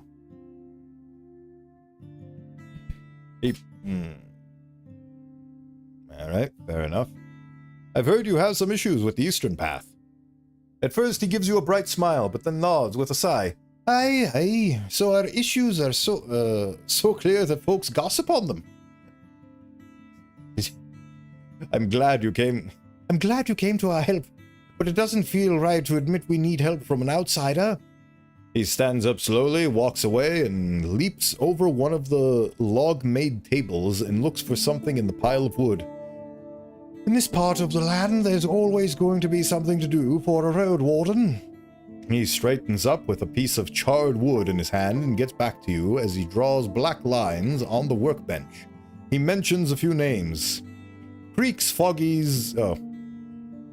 Creeks, Foggies... Gale Rock's there. Here's the lake. The map is simplistic and doesn't align with your own understanding of local distances, but you follow his description without issues. The path from here to the south is getting too wild for us. He repines, making another few strokes. The merchants travel through the other route, through Howler's Dew, passing by Old Pagos and White Marshes. Once they reach Foggy, they already have full stomachs and many deals closed. And when they travel back, they visit the same places again. Folks already know that trading here takes a long time. So you want me to give them an option to get to first, and move west without backtracking, and do so all by myself? The fuck? Well, I'm sure you can find some help. He pats his stomach without noticing that he leaves a few black dots on his leather jacket. There's a few things you could do. Follow the eastern road and see if it's clear. Are there any safe shelters left?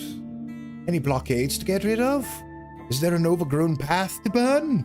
Maybe. if the road from here to the western crossroads is safe, or if the carts could get through the heart of the woods, if you're brave enough, I hope you're a soul with sage judgment. Seeing your puzzled look, he rests his palms on the table with a shy smile. I know I'm being vague, but I bet you already know more about these roads than I do, friend. His eyes return to the map, and after a moment of hesitation, he rubs an uneven line with his thumb.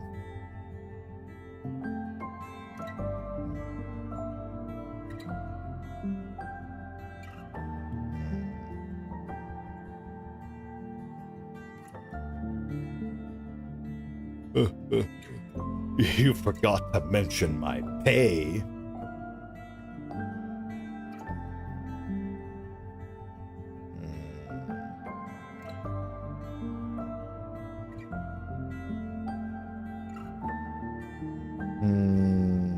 My brain is comprehending this, and I'm trying to figure out the next course of action.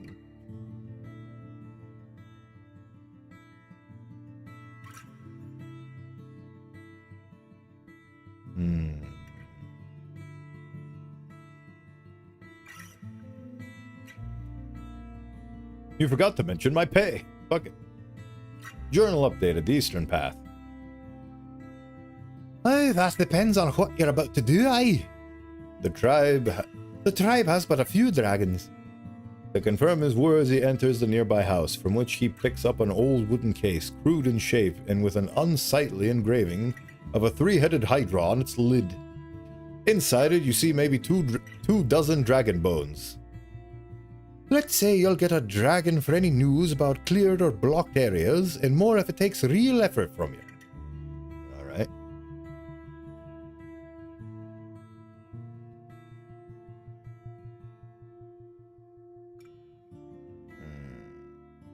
Sure, why not? He flashes you a wide smile and pats his stomach. You won't regret this. He then throws away the charred wood, returns to his stool, and looks for his tools.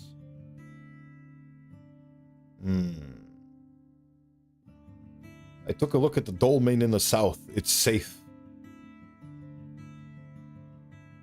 He keeps sculpting wood and asks you about the size of the entrance of the chapel. I've heard it's small,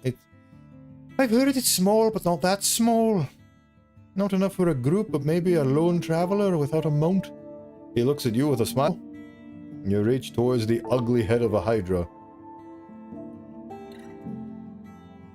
I grab a coin. I have taken a coin. There was a big spider at the hunter's cabin, but it's gone now. He observes your cheeks and hands and smiles. I'm glad to see you're fine, friend. How's the cabin doing? You answer him a few times and he stretches his arms, then puts his hands on the back of his head. His eyes are absent. So, it will be an easy restoration, maybe a few logs to swap, and the roof won't do much good anymore. It takes your pronounced grunt for him to blink a few times and raise the lid of the case. One for the news. He puts the first dragon on the tabletop, then another one next to it. And this one for taking care of the beast. Oh! My razzle-dazzle is absolutely frazzled from having to constantly ping-pong between two different voices. And I keep accidentally pushing, well, not accidentally, but instinctively taking the microphone and putting it closer to my mouth. Oh. Come on, Elle. I could have died in this trap.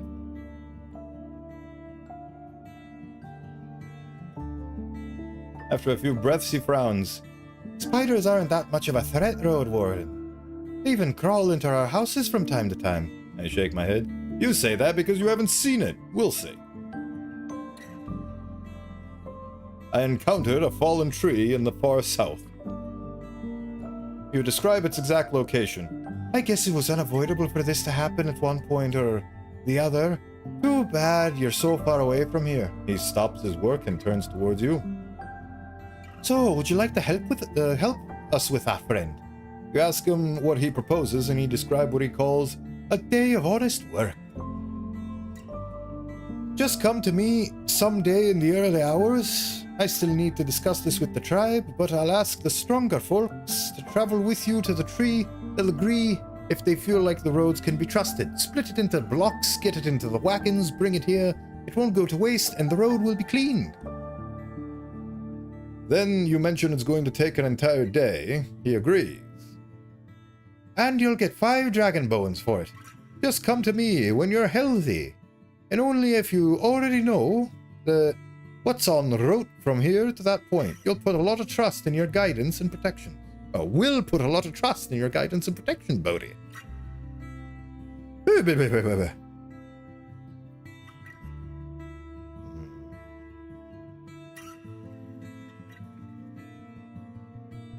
Quite the list, but we'll see.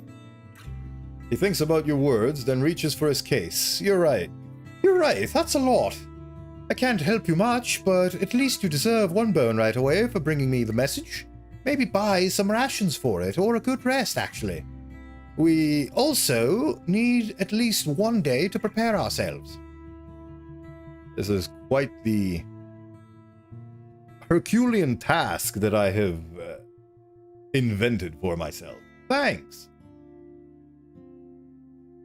I have gained so much money just by talking. It's amazing.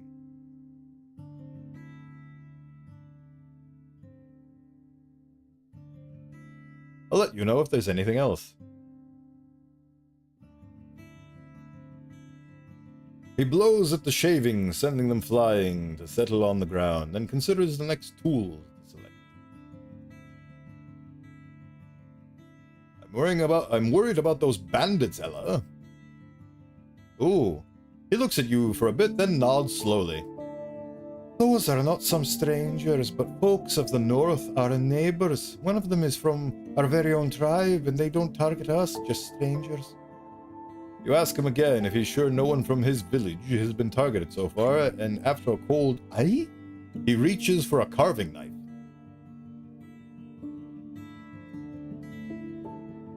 About the eastern path, I'll see you later, chum. I approach the shallow creek. With the calming sounds of the waterfall around you, you observe the stream. As clean as a spring. The oak ash soap you own is not enough to help you get cleaner. I jump into the stream. Jump into the stream. Oh, I got clean. There are no fish or plants to bother with any, and your feet find mud among the not always smooth pebbles. The water reaches above your waist, allowing you to have some fun and wash every spot of your shell. Thanks to the gentle flow, you are able to remove the mud stains from your clothes and boots. Sick. You don't stand out from the crowd. You won't get much cleaner without a proper bath.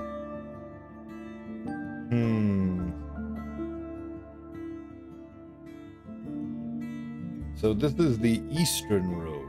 But now the question is, where the hell do I go? I can travel for 6 hours. I want to travel and see what happened over to here with the ruins and the guy and the dude. Is it worthwhile to do so? I don't know. A dry, rocky plain, sparse with vegetation. Very few hideouts for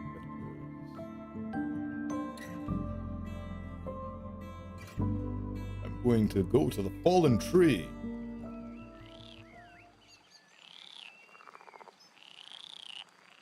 Let's see if the fish trap has had any luck. You caught 2 fish! Hooray! You pull the rope and see 2 flopping fish inside. You prepare your axe, then open the lid and reach for your catch. You stun the animals, one by one, with 2 careful blows in the top of their heads, then finish them off with a knife, cutting underneath the gill plates.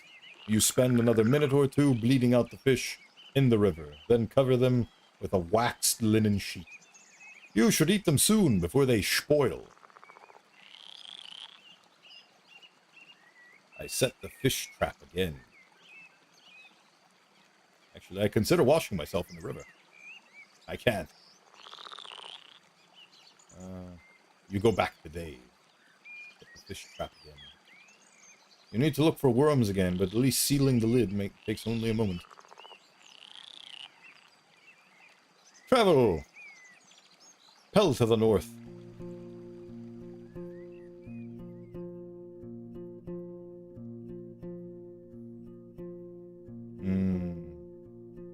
Armor! I am in need of your services. He nods, points at the laces in front of your jacket, raises his clenched fingers to his shoulders, then gently spreads and lowers them as if he's taking off a robe. You follow his command and allow him to properly inspect your gambeson. After a few minutes, he gives it back, then reaches for his pouch. He pulls out one dragon bone, shrugs, then another one, and waves both of them in the air, pursing his lips. He makes a few speech-like noises with his empty mouth, groaning what sounds like, "I don't know." I consider his offer.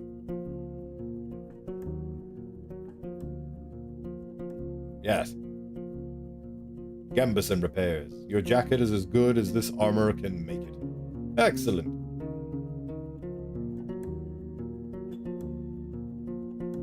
Leave the shed. I'm to sleep and become clean and beautiful once more.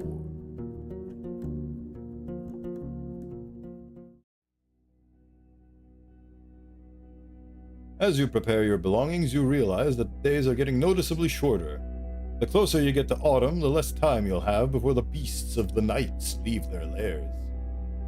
For now, it won't be that bad, but I better make sure not to waste too many hours.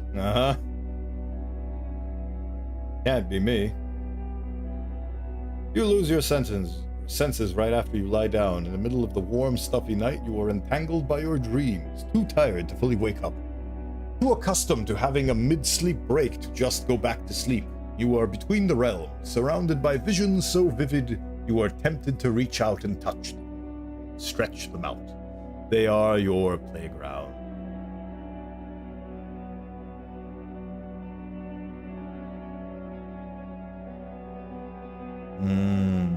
I wouldn't dare to disturb the natural flow of dreams. I accept them as they are, hoping to spot any visions they bring.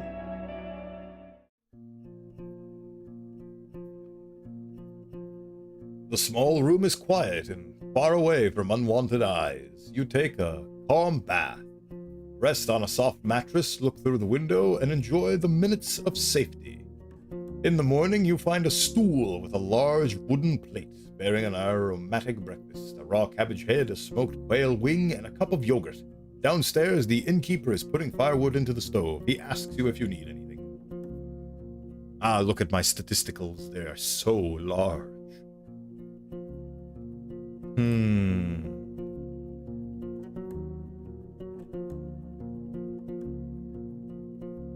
About Glossy's band.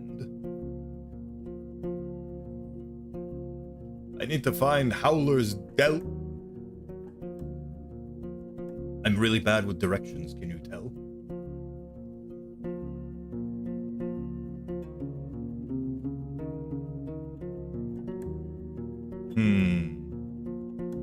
Time to travel.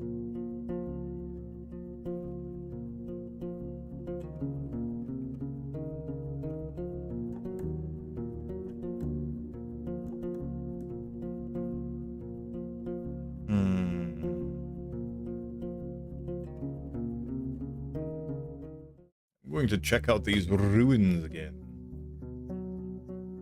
The village remains dead. The sound of a gentle river reaches out behind the burned building. Yada, yada. I return to the scavengers' camp. The entrance to the scavengers' hideout is open. You see scraps of metal organized in piles where Aye, Roadster. Man looks tired and his beard is sticky, but he smiles at you. If you're ready, I'll start packing the tent. If you don't want to wait, start putting the iron on your mount. It'll be quicker, just say the word and we can leave.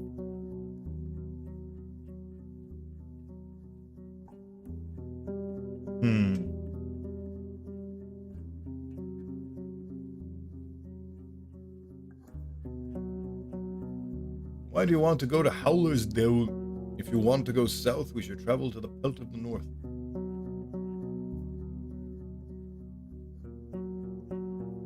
I mean, wait, what was this guy's voice again? I mean, I see your point. But I've never been there. Can they afford my iron? Do I have means to pay for it? I need coins to find a handy bunch. It'll walk south with me. And I need a new staff and bolts. I know the village, it's a nice place, and even has a smithy of sorts. I've had a chance to take a look, though. It's a large, safe inn. They have enough well-equipped hunters to guide you south. I bet they'll barter a service for iron. Well, it's a shorter path, I guess. Fewer spots to get surrounded by corpses. Corpsers. If you're sure it's the best spot, fine. I'll trust the roadster's judgment. Time to head for Belt of the North.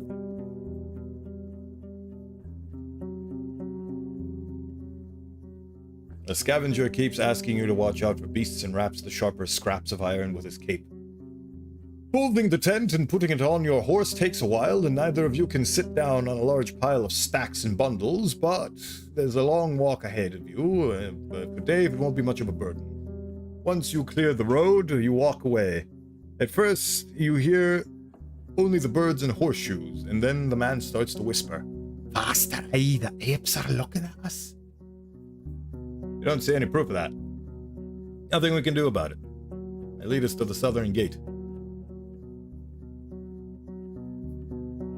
You move forward, slowed down by having to secure the bundles on Dave's back and carry your own bags. After half an hour, the man asks for a break. Even though you shared your food with him, he's not fully recovered from days of hunger. But the further away you get from the ruins, the more cheerful and talkative he gets.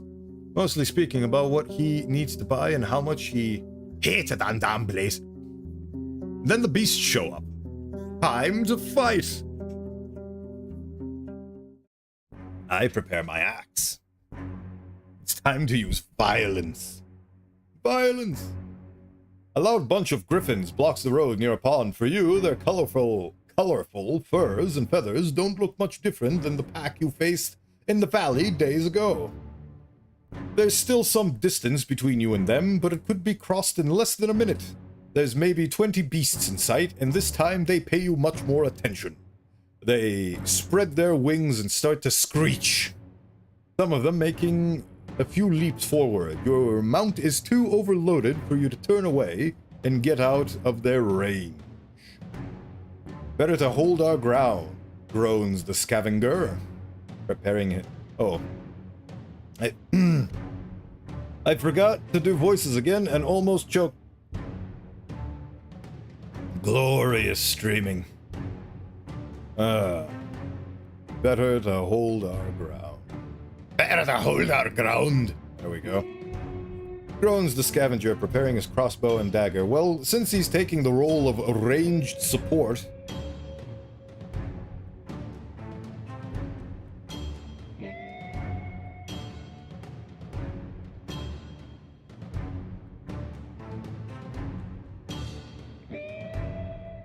I turn towards the man. What's your plan? Yeah, he has a plan. Let's focus on killing one of them as quickly as we can. Maybe the others will flee. Yes, focus one down. If it dies, then you have one less thing to worry about. This seems the most logical to me. He nods and moves in front of your mount, then raises his loaded weapon, aiming at the closest creature. Ready!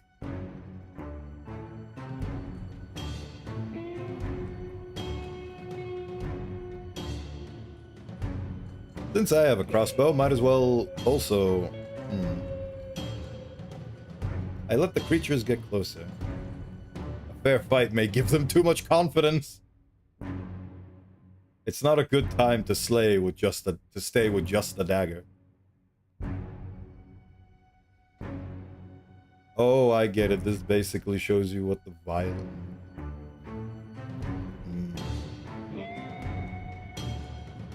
Yeah, let's go with crossbow. I feel like that's... Considering how this game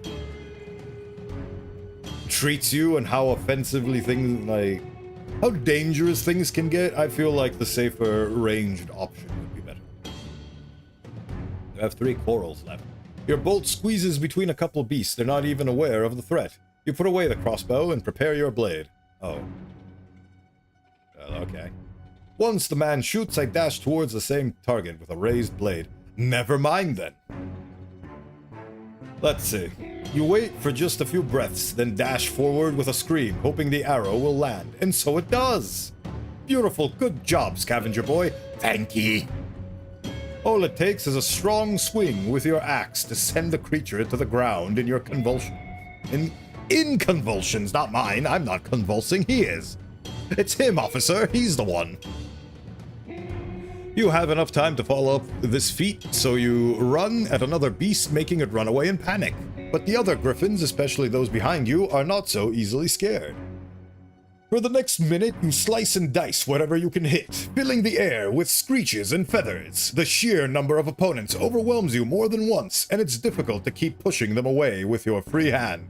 As you peek forward, the scavenger, As you peek towards the scavenger, you see he's doing fairly well, jumping away whenever he lands a hit. But his short blade holds him back. You see blood coming from a few cuts through his clothes. Finally, it all ends. Though not because of the lack of opponents. The three creatures you butchered are still convulsing from pain, but the others, some of them hurt, have still enough strength to run away. Their will is broken, yet the pack will go on, at least for some time. Your fine gambeson keeps you in one piece, and is still in decent shape. The man spits on the ground. May apes and ibexes batten this place day after day. He leans forward, taking a few deep breaths, and looks at you. Roadster, I thought you dumb going away like that, but you're a fine team, you and I. I like this guy. He laughs briefly. Let me draw my ballista and we can move forward. Those are noises that I make, you see.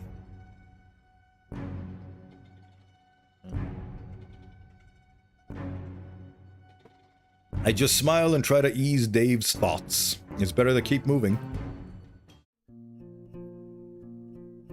Good job, team. We succeeded.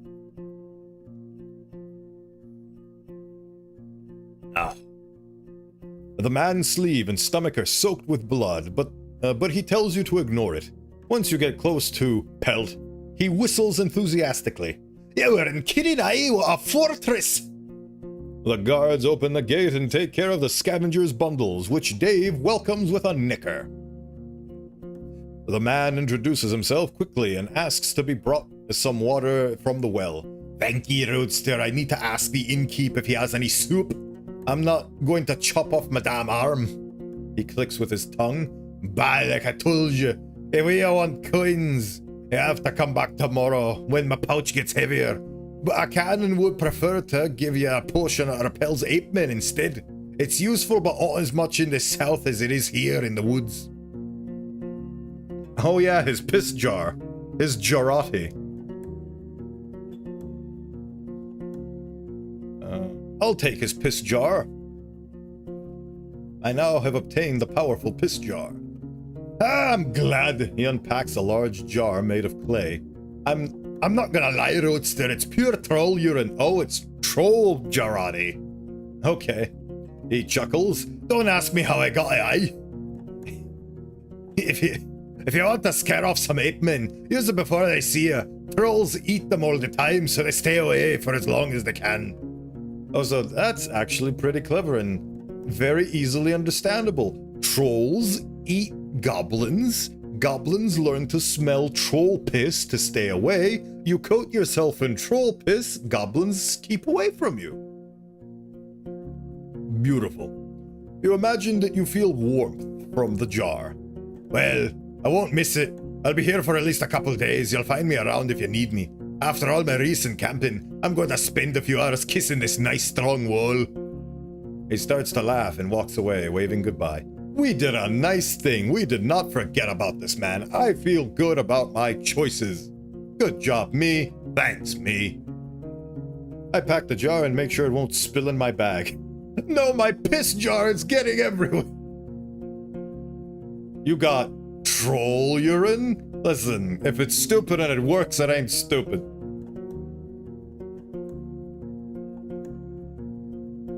You return to the courtyard. You hear the clinking of tools coming from the armorer's workshop. It feels like I just succeeded at a mission. I succeeded at a mission.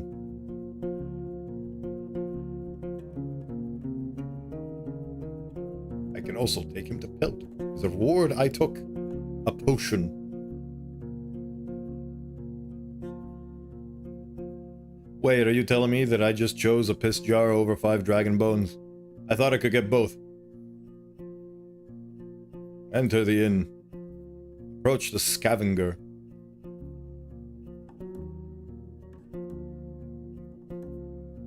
If you search the entire ruins, there's no hidden... This is actually a good thing to ask him now, because he now trusts us, and if there's something that he left by, he'd probably be willing to share the location. Any treasures left? It's a bad place to seek loot. Time, moisture, and the damn borer has devoured all of it. I was there for a couple of days. And all that's left is this iron I carried here. I was planning to get back there with some hired muscle and clear the collapsed buildings. But I doubt it's worth the time and the risk. Fair enough.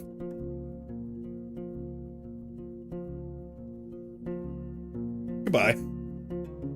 Right. Well, I have 11 hours left. Tulia's camp.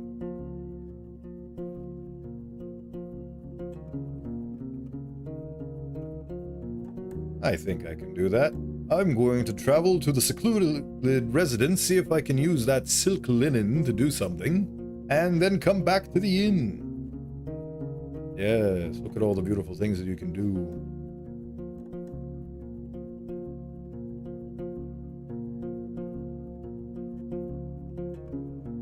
A dry, rocky plain with sparse vegetation, and very few hideouts for predators.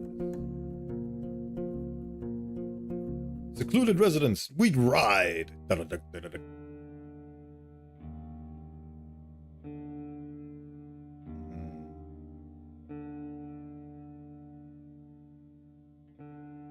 A new spider web is strung between the wall and the gargoyle's head. You touch the cold chest, there's no response.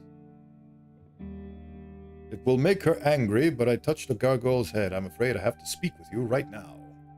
A long pause until the monster's eyes glow red. Go inside, dearie. I'll be with you soon. The monster's eyes darken again soon after.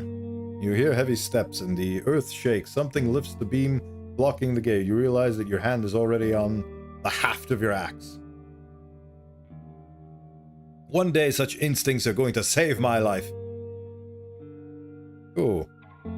The gate opens violently and rebounds with a loud thud, almost closing again. The creature in front of you is made of floating rocks that appear to be connected, but it's just an illusion. They could twist and bend in every direction. The eyeless sentinel faces you blankly. You've seen other golems in Havlaven endlessly helping with bothersome tasks, but you've no idea what makes them move. It lowers its slab-like hands and steps outside, making way for you. Its head rotates, following your steps, but other than that, it's as motionless as a statue. Get in. Oh my god, it's a... Wow. This is a beautiful little house. Secluded area, I guess? The house in front of you has a huge entrance, just large enough for a golem. The building is whitewashed, but the lime is aged and damaged. The tools are spread around in no particular order. The rocks resting on the top of the shed resemble the golems. A few birds stare at you from the roofs, while many more ignore you. None seem willing to approach the garden patches, despite the growing, though neglected, vegetables. It is quiet here. I wander about. By city standards, the place is spacious. It could fit a few more houses. The smaller structures look solid, and you spot many tools made of iron and steel. The owner must be wealthy. The labor and building materials must have been worth a sack of dragon bones. Yet the walls are far from safe. Any large monster could burst inside, and the house seems to have no other protection. Finally, a leaf of the door opens. I step closer. The woman is tall and stands upright with her arms crossed and legs apart. She's more than 30, with a face touched by a lack of sleep. She gives you a long look, observing your blade, hands, boots, forehead, everything but your eyes. I greet ye. Without the distortion caused by the gargoyle, her strong voice isn't as disquieting.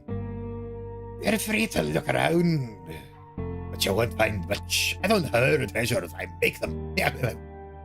I give her a better look. She's wearing a long, ragged robe, covered in stains. It used to be blue, but now it is unevenly pale. She's barefoot, with skin covered with dust and dirt. Her dark hair was recently washed, but it's untidily spread on her shoulders, back, and chest. She wears no jewelry, belt, or buckles. I start threatening her immediately.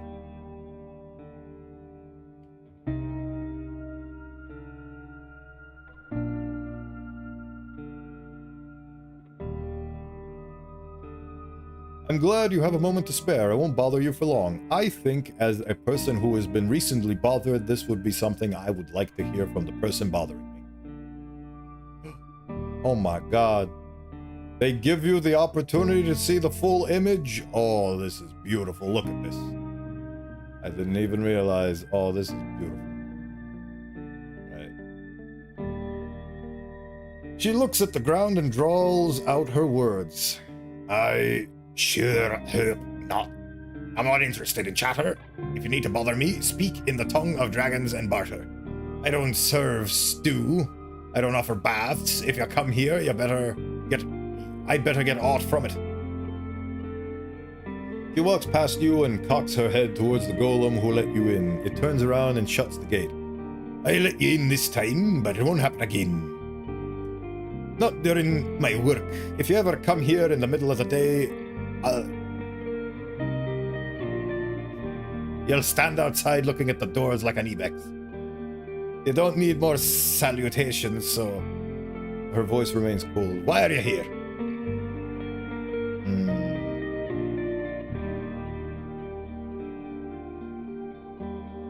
I'm looking for Asterion, the previous road warden. Nah, he's not here.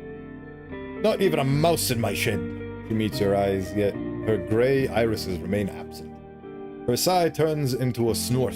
Anyone else? Do you have anything interesting to sell? Surely... Filling arrows with magic. Hurt some bandits. What's your story? I have some questions about your golems. What can you tell me about enchanting? I need a place to rest. Can I spend the night here? I'm looking for a job.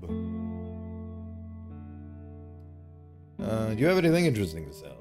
Well, I'm not a trader.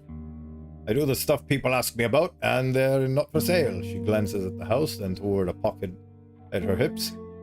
There's but one tool that I'm willing to part with for 10 bones, but it's for spellcasters only. She reaches out to you. On her open palm, you see a flat, small pebble, bluish, but in no way unusual. You put in your mouth and press it into your palate. No chewing, she smirks. If you're a sorcerer, it'll restore your pneuma.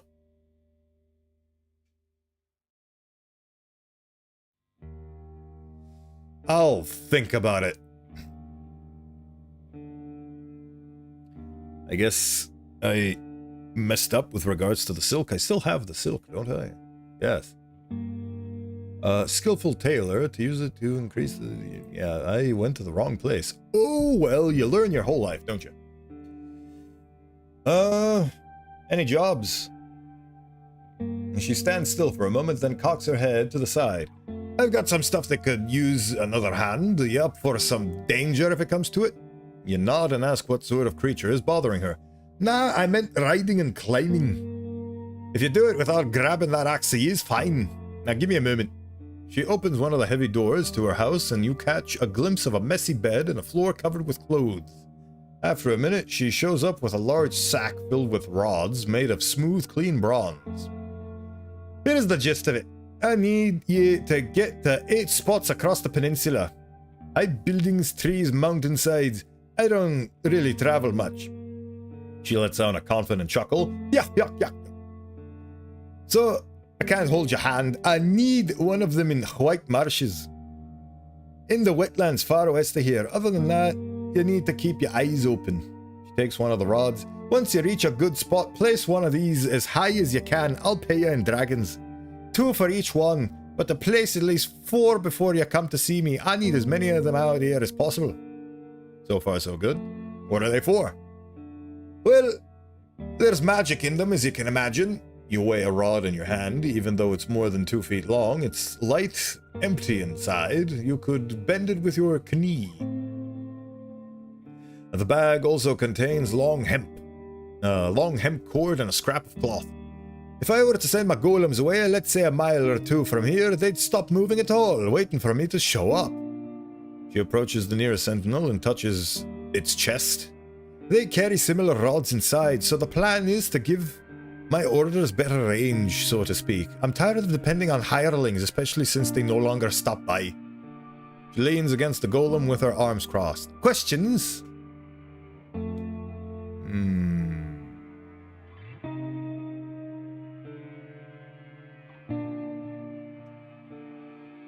And I can be sure that you have no plans to raid the villages with an army of unstoppable sentinels?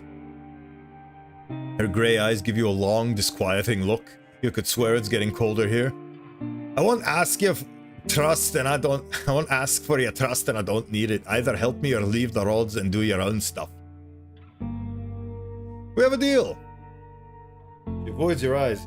Great, just don't die on the road. This bronze cost me many favors, and be sure to leave one of the rods in the White Marshes. Right. Time to get out of here and go back to the Pilt. Oh, I can actually travel. Let's go to the creeks. Can I rest at the creeks?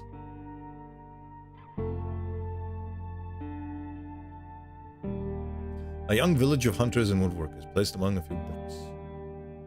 I mean, the foggy lake is terrible, but I don't see an icon that lets me travel to sleep at the creeks.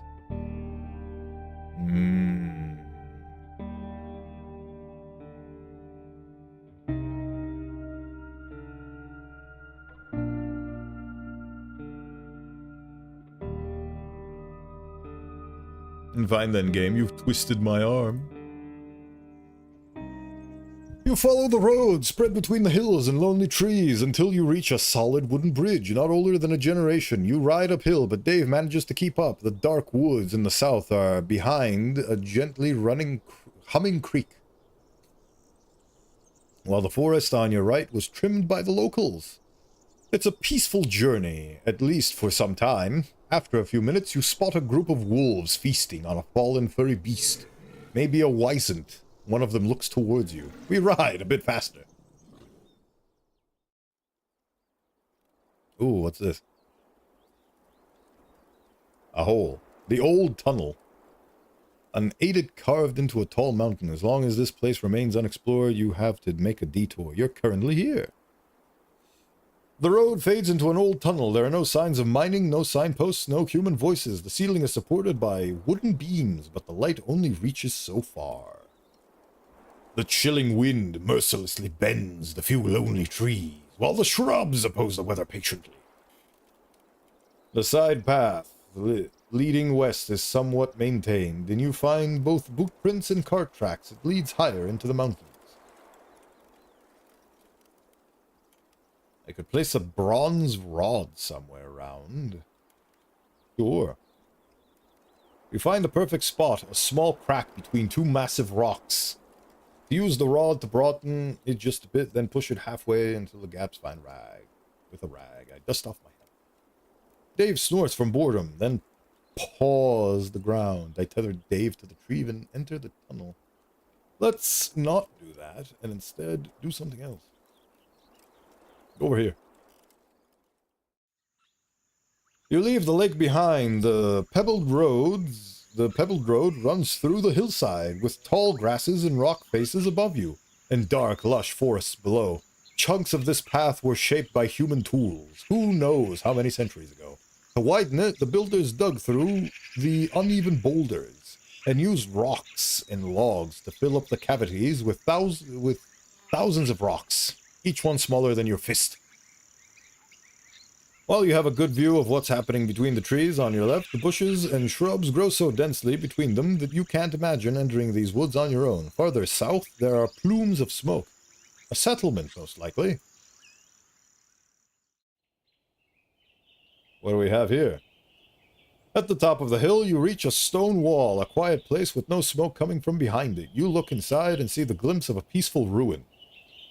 While the main road is beaten and easy for hooves to trod, the destroyed gate and the remains of the front yard have almost been reclaimed by the short grasses. You seek any suspicious movement, but the place seems to be free of inhabitants larger than a falcon. The air is fresh, and the wind shakes the tree crowns gently. I enter the yard. Wow. It's a place. The hamlet could be a hunter's shelter, a military outpost, or a storehouse for traders, but you spot no fresh human trails. The damaged door and gate are years old, soggy and moldy, and judging by the squirrels, birds, and animal feces you see in the grass, this place is but a part of the wilderness. The roof collapsed only a few years back, turning into food for mushrooms. The outer wall looks generations old, but it used to be maintained. Some of its materials came from different times and areas. I enter the building. It's a simple chamber with no furniture that would explain its purpose. The fireplace is buried beneath the roof. You inspect the walls, made of hundreds of small rocks, dressed with a chisel. The trash is heavy from the moisture. You push it with your boot. What starts? A commotion among gray, disoriented bugs. Removing the rubble would take some effort, but for now it doesn't look like there's anything of value left behind. With enough wood, a group of builders could restore this hamlet in just a few days. You hear rustle coming from the backyard. You look through the crumbling wall and notice the movement of reddish fur, not a tall creature. I prepare my axe. Its touch calms you down. The sound of animal steps are careful and light. I go behind the building. Yep, there's the violence. The chaos sparks right after you approach the tree stump. The dusk fox's growl sound like a mix of an obnoxious bird and an infant. That is what foxes sound like, yes. It's very fascinating. One of the animals, standing only a few feet away from you, is jumping and showcasing its tiny sharp teeth and a raccoon-like black mask on its little head. The animal, with its thick brownish-gray fur, seems more stout than any red fox. I am powerful enough to take on this challenge.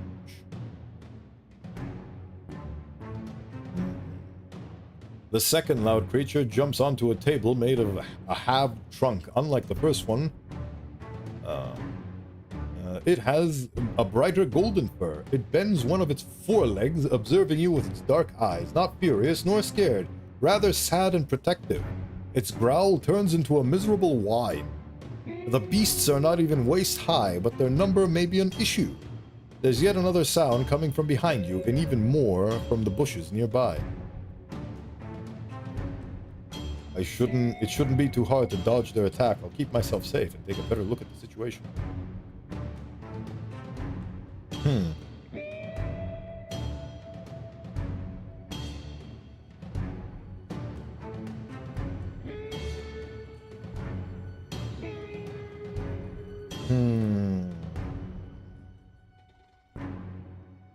Yes. Avoid for the time being. It shouldn't be too hard to dodge their attack. I'll keep myself safe and take a better look at the situation. You take a quick glance and evade the creature in front of you as it tries to bite your leg. Then you take a wide swing to scare away the third large creature. It was standing right behind you, and while loud, it's lumbering on its paws. The noises from the bushes belong to little pups, most likely harmless, though they are doing their best to imitate their guardians.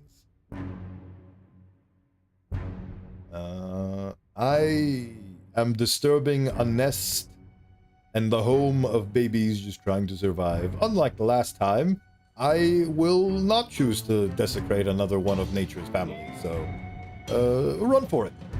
You pass the weaker fox and run towards your belongings, encouraging the beast to chase you all the way to the gate as they growl with determination. For now, they stay in their shelter, filled with bride.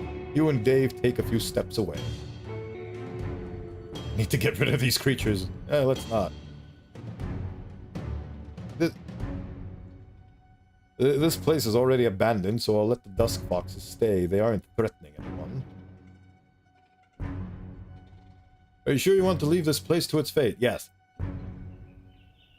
Dusk foxes observe you as you climb up on the saddle. They're growling and walking in circles. One of the pups knocks down their sibling, starting a playful fight. Yeah, there is no reason to bother them. So I shall not bother them.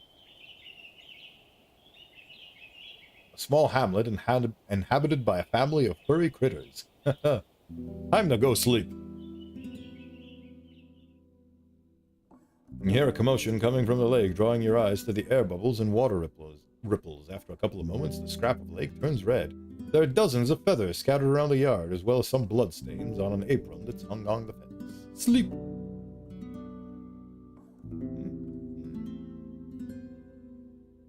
I only have 2 coins to my name. I shall choose... Sleeping here will be rather uncomfortable. Fine. I will sleep in the attic. The rains once again hit the ground, interrupting your sleep. Another day of muddy roads. The moon is bright, and so is the night. You recognize shapes of owls and bats, and spot movements on the ground.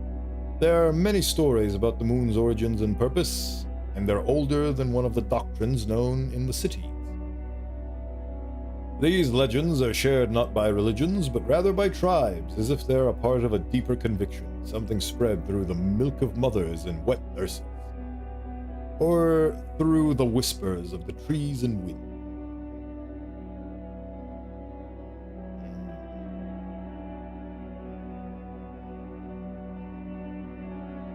It's a large rock that one day will fall from the sky and crush everything that's alive, starting a new age of darkness. The moon is a powerful spirit who watches and guides humankind when we have no sun to protect us. That's why we call what's in its center the eye.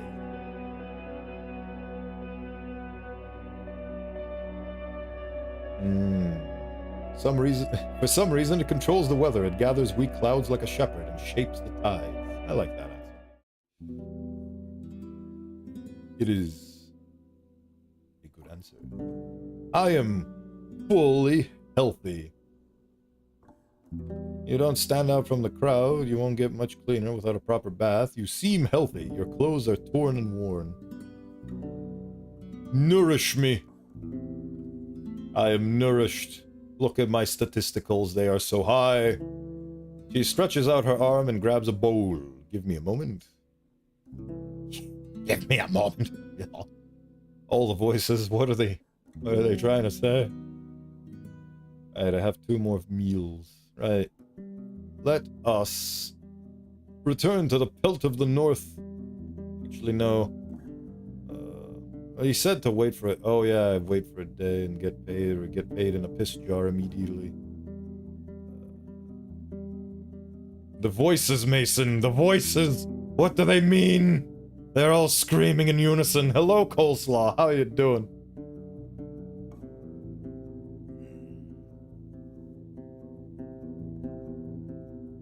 Oh. Time for me to go. I cannot lead you further. Oh, in my heart this truth I know. The trees on your right get sparser, replaced by yellow meadows. Another day at work. How you doing? I'm doing. It is warm as fuck. But I am surviving. I have my fan cranked up to maximum, and I am trying to ignore the beads of sweat traveling down my body. Ooh. Jennifer Sandra, thank you for the follow. Very much appreciated. Where were we? What are we doing? Who are we killing? The trees on your right get sparser, replaced by yellow meadows and marshes. There are a few lonely birches around, still bearing the signs of capping, marked with knife cuts, tied with cords. Some of them still carry wooden vessels, as if they were simply abandoned. Maybe last spring, maybe before that. A few of the trees are already dried out, and the winds managed to knock them down. As you get closer to the crossroads, the ground gets muddy. The beaten path avoids the wetlands as much as it can. The screeches and hisses mix with the buzzing of insects. And as you reach a small pond, there are signs of blood on its bank. The air is moist and heavy, and has a hint of rotting meat to it. It may still be early, but it's better to avoid the bogs when nighttime approaches. Such places rarely have fine roads. I agree. Bogs are darker than forests. The local creatures start their hunt an hour earlier. Uh-huh. The trees and bushes are sparse here, growing from the barren grassland. Some of them bear late summer fruits. A group of wayfarers is spread around the broken signpost and abandoned cart. They're skinny but healthy, and are standing upright. They're wearing humble dim gambesons on top of their hemp tunics and pants. All of them all of them worn, in some cases undyed, while others are dark green or brown. 4 of these individuals wear cloaks, and some are armed with spears, bows, and stone maces. On their necks, wrists, and belts, you spot small talismans. Fangs, bones, wooden beads, leather straps. There's also the 5th figure, standing a bit in the back. With lowered shoulders, unlike the others, they're hooded, and with such a manner that you doubt they can see anything other than their boots.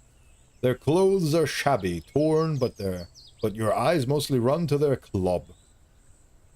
A bow, as long as its owner is tall, and as thick as a leg, resting with one end on the ground.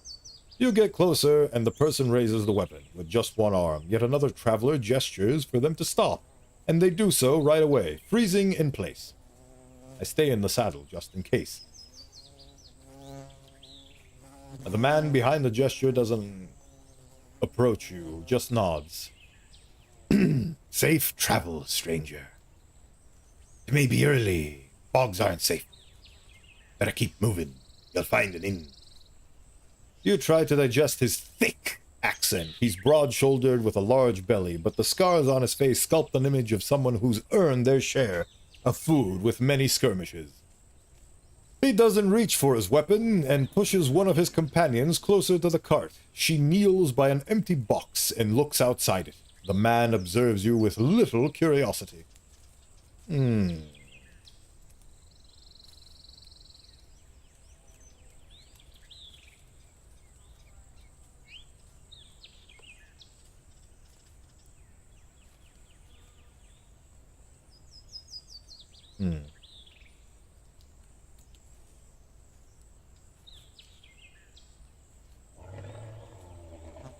I wonder. I feel like, I'm just glad you're not highwayman. He scoffs. You're breathing, so it's obvious. There are robbers on this land, but you think you're going to talk on the weather? You can't handle them alone and stay with a group. He looks at his companions, who smirk back at him, then spread to take a look at the card. All but one with a bow, who doesn't move an inch. I've no time to loaf and no patience to bother. You need something, be quick.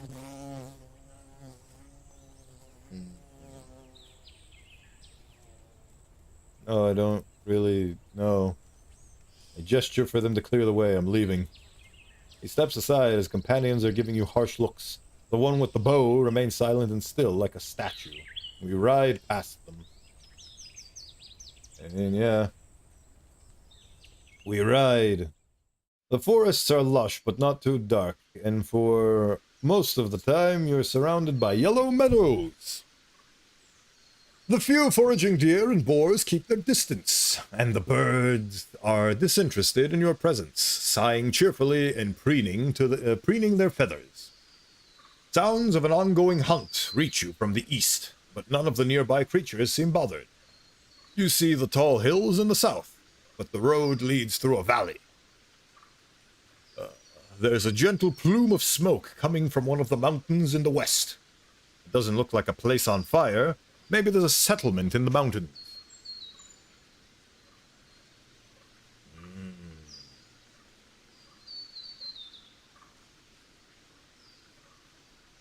Yes.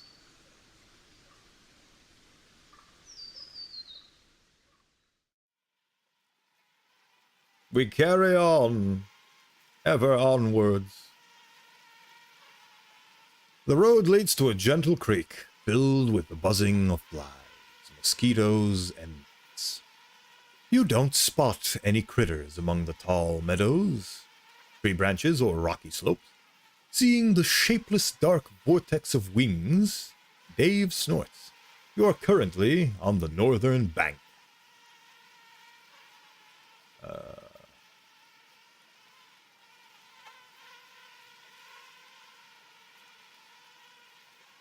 What?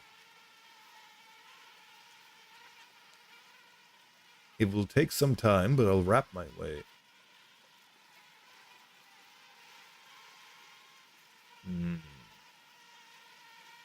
I have time to spare. I'll take the time to wrap myself and completely survive the circumstance. It takes you longer than you would hope for, but you manage to cover yourself with an armor of at least 3 layers of linen, leather, wool, and hemp. Only your eyes and a single finger remain without cover. Once you get closer to the ford, countless creatures beset you, making you instantly shut your eyes. They are striking the clothes, covering your open mouth, and hitting your shell like a squishy, buzzing hail. You ride forward blindly, trying to get out of here as fast as you can, but the insects stick with you for another few minutes. The red marks on your finger starts to burn slowly. Dave squishes its tail angrily as it turns its head to its left, observing you with the reproachful eye pinning its ear with one reproachful eye pinning its ears back. You look around to make sure nothing will try to jump on you, and once you decide you are safe, you take off the suit. Once you find an easier way to protect yourself, the insects will keep slowing you down. At least I kept my blood. Keep going. You pass boot prints, cart tracks, pieces of rubbish, cut shrubs, moved stones, and trees felled with tools. The forest on your left and right is thick, but not too dark. The monkeys and birds you spot are small, and the larger foraging creatures also keep their distance. The sound of a distant river is relaxingly monotonous. It looks like I can ride in peace for once. And so I do, with a fade to blue. The 4 crossroads reached the 4 major crossroads. Achievement unlocked. Dave's hooves thump loudly on the beaten track. The green bushes, shrubs, and trees prove that the soil here is fertile, yet the plants don't overgrow the road. These crossroads must be busy at times, maybe even patrolled. In the distant west, you see the mountain peaks dividing the lowlands from the ocean. The road east leads towards the hills, behind which there are unusually tall, dark trees.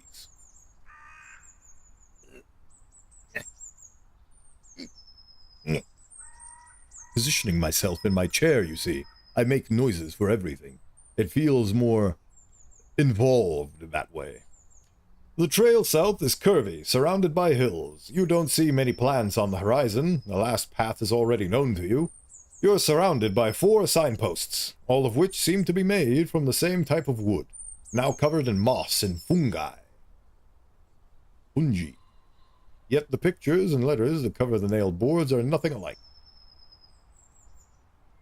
I approach the western signpost. It has 2 planks attached to a single post, both of them nailed with rusty steel. The lower sign is divided in 2 halves. The left edge is engraved with 4 simple shapes, squares with roof-like lines hanging above them. The other edge bears 2 engraved piles, one of them made of horizontal rectangles and the other of inexact circles. You don't recognize the letters between those two piles.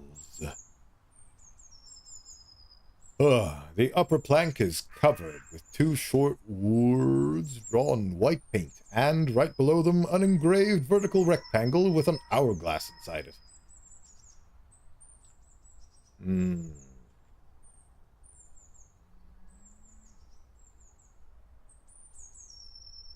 Does that mean that every single one of these signposts that every single one of these signposts won't tell me a gosh dang thing? The muddy roads slow you down. Oh, fun.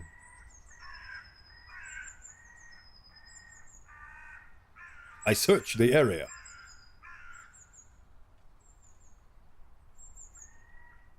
The thicket doesn't help. You notice the remains of berries and pears, but most of them are already rotting.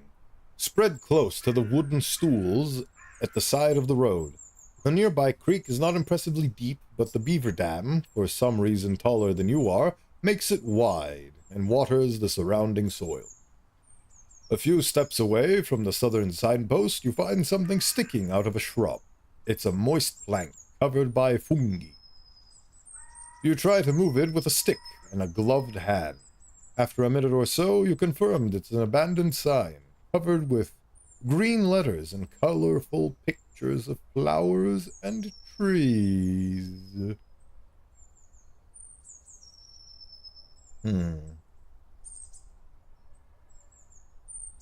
What about the southern signpost?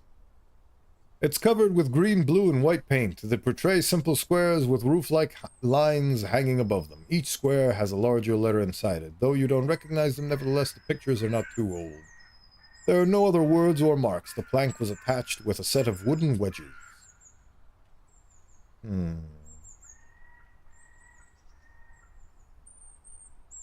I try to find out where the old sign used to be attached. The southern post is the only one with holes left by nails.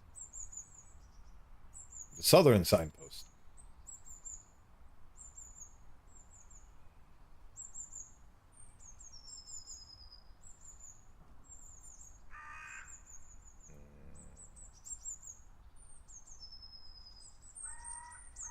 Right, well, time to travel.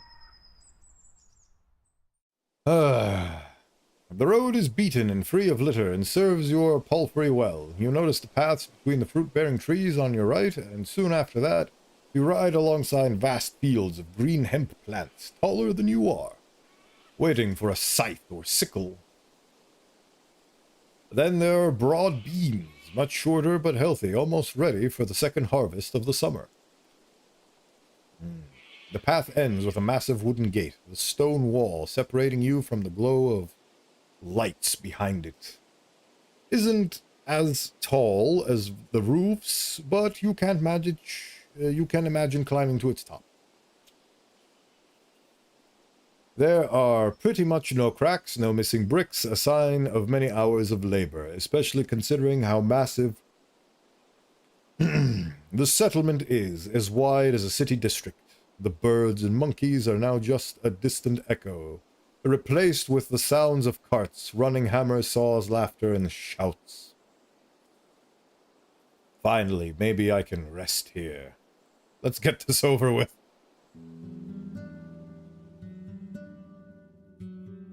A young man is sitting in the shadow of the open gate. He's young, tanned, and has a short, elegantly trimmed red beard. Beneath the green gambeson, he wears an expensive tunic decorated with colorful trim. From his arm hangs a steel hamlet, though the metal is so thin that it's mostly made of wool and leather. He gets up and takes the posture of a disciplined soldier, not a mercenary. He's standing upright with his chin up. There are two weapons on the ground, leaning on the wooden beams of the gate. An axe made of steel and a wooden club. He doesn't reach for either. You dismount smoothly, still having some vigor left. Dave holds its tail high. I have all the vigor in the world. A narrow path leads south. towards two field workers, one with a hoe and another with a pitchfork. They wave at you. You can't see their faces, but their clothes are simple. Gray pants and vests made from hemp and wool. I wave back. Why not? Seems polite to do so. They talk for a bit, looking toward you and pointing at your mount, then look away, disappearing behind the wall's corner. The guard smiles, yet avoids your eyes, and has to clear his throat before speaking. Hello, traveler. If you are here to make trouble, Howard's Dew welcomes you. Oh, I found it. Howler's Del... we have the whitest flower there is. When he bows, you realize it's a well-practiced performance.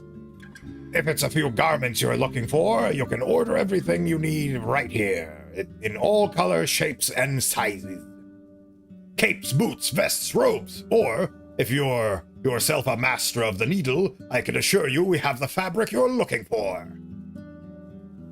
His act is over, and he glances at your mount. In a moment of silence, his eyes widen.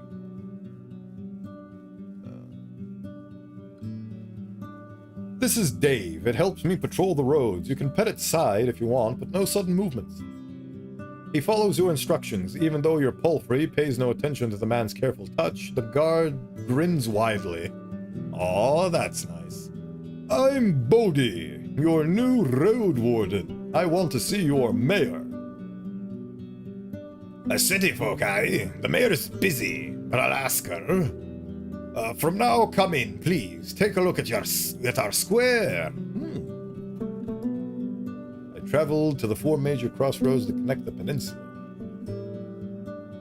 The first village I reached was the Creeks. My name is Bodhi. I used to be a fighter. I survived a few confrontations with hostile creatures. With some time and effort, I managed to catch a fish. Good job, me. I caught a fish.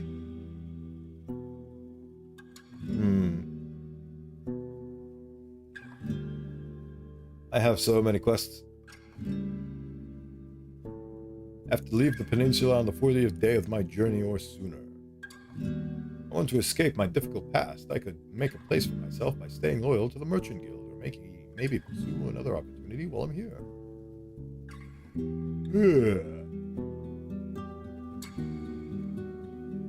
Indeed.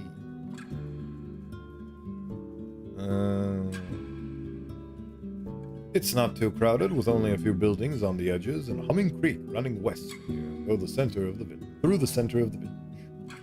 A large tree grows in the center, surrounded by dark water, held together by a thin wall, perfect for sitting. But the smell coming from the liquid makes you think of rotten eggs. Ooh, sulfur. The plant carries no leaves, but you can't tell if it's truly withered. In the north, you can see the tallest building in the settlement, nicely whitewashed and very city-like. Judging by the tables, stools, and benches outside of it, it's an inn, and it's open for guests. The villagers, all of them tall, are chatting and dining loudly, and you catch their curious glances. On the side of this dining area, there's a merchant's stall. He's currently arguing with a tall, broad-shouldered elder. The guard closes the gate and blocks it with a wooden beam, then asks you to wait for a bit. I need a spot to tether Dave. There's a wide wooden roof next to the gate that shelters carts, crates, and sacks. You move your mount next to a donkey. To a beam placed here just for this purpose. Without a moment of hesitation, Dave starts to chew on the nearby haystack. You have some time to make sure it doesn't struggle with your bundles. When the guard returns, he's still alone. She can come now. A friend of mine is in labor, aye. The mayor wants to be there when the child arrives, but I was asked to show you the village. I nod. Fine. He takes you north, past the inn through a narrow alley. You pass a tiny herbal garden and a pasture surrounded by a wooden fence. But the only animals you see around are a loose chicken and a boar tied to the building, even though you can hear the mouflon flock in the distance. Without haste, the guard tells you about Howler's Creek. It's wide yet shallow, gentle, and hasn't overflowed the banks in years. Going to its source, you'd find no other settlement. So it stays clean and fresh, but there are hardly any fish in it, so only a select few are allowed to hunt for them. We're the cleanest village in the north, He chuckles brightly. He walks to the ladder made of ropes and sticks, which leads to the top of the watchtower. Come with me, traveler. The view from up there is gorgeous.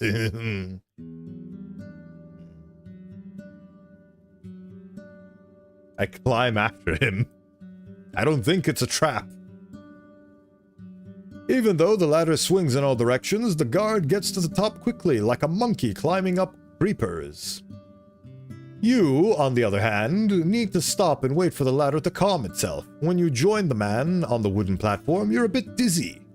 He's leaning on the wooden parapet, observing the area with a smile. I look around and adjust my seating. One of the great and beautiful things that I aim to accomplish over the course of the next year is to acquire a new chair. My current chair is uncomfortable. See? There's no place like Howler's, dude. The guard starts to point in all sorts of directions, giving you no time to contemplate. For the next few minutes, he describes the fields and their crops, the flocks in the pastures, and the shepherds inspecting the fences. The ancient garden of trees and bushes larger than the village itself, the sunlight dancing on the stream to its own tune. If you were to believe everything he describes, this place has access to everything in abundance. The sweetest honey, the most fragrant bread, the softest wool, and the beer? Tis excellent. He sounds like a city merchant who's trying to sell an old house. What an annoying kid. Near Havlhaven, you could find 5 larger and richer settlements in less than 2 days. No wonder he's so proud. Why wouldn't he be? They've tamed this scrap of land to live in comfort. The islet in the middle connects both parts of the village. There are 3 gates, though according to him, the northern one is hardly ever opened and leads pretty much nowhere. You've already seen the Ape Ale Inn, where you can find a bed and victuals. And there's a stall where Akakios rewards your work. At least as long as you don't annoy him with pointless talk. He laughs briefly. On the opposite side of the creek, there's another White House. It belongs to Bion, the best clothier in the north. The priests live in the southeast near the wall, but they don't talk to strangers. You also hear about the hunter, the cooper, the fisher, the miller. Can I also hear about the baker, the butcher, and the candlestick maker? Please? Oh, the pie maker lives with his sister. The baker, the smith, and her husband, the carpenter, live with their kids. Some of the larger buildings could accommodate 2, maybe even 3 generations at once. There could be more than 100 dwellers here. You consider stopping his speech, but he suddenly points at the islet again. There, see? The mayor's coming. The one wearing purple. You're free to join her, traveler. I will join her, good sir. I nod and climb down. I fall on my ass and break my neck. Hey, man, no. You try to get down quickly, but 2 steps are enough to make it clear that it's a bad idea. You wait for the ladder to find its balance. You are relieved when you touch the ground again. I did not, in fact, succumb to the forces of gravity. The table in front of the inn is now crowded. The people on stools talk to each other loud enough to help the lone traveler hear them. An old man is sitting by himself, eating a pie, with a walking stick leaning against a table. A young woman is cleaning empty mugs in the creek, speaking with a man at least twice her age, maybe her father. I look for the mayor and approach her. She's sitting on a chair With a 4-year-old boy on her knees, she's holding his hand gently, showing him how to eat gruel from a bowl. It's not a cheap meal, though. You spot nuts, berries, and milk, and the added honey makes it yellowish. The kid is clean and quiet. Am I clean and quiet? I am not clean, but I don't stand out from the crowd. And once he notices your arrival, he crams his mouth with a spoonful of oats.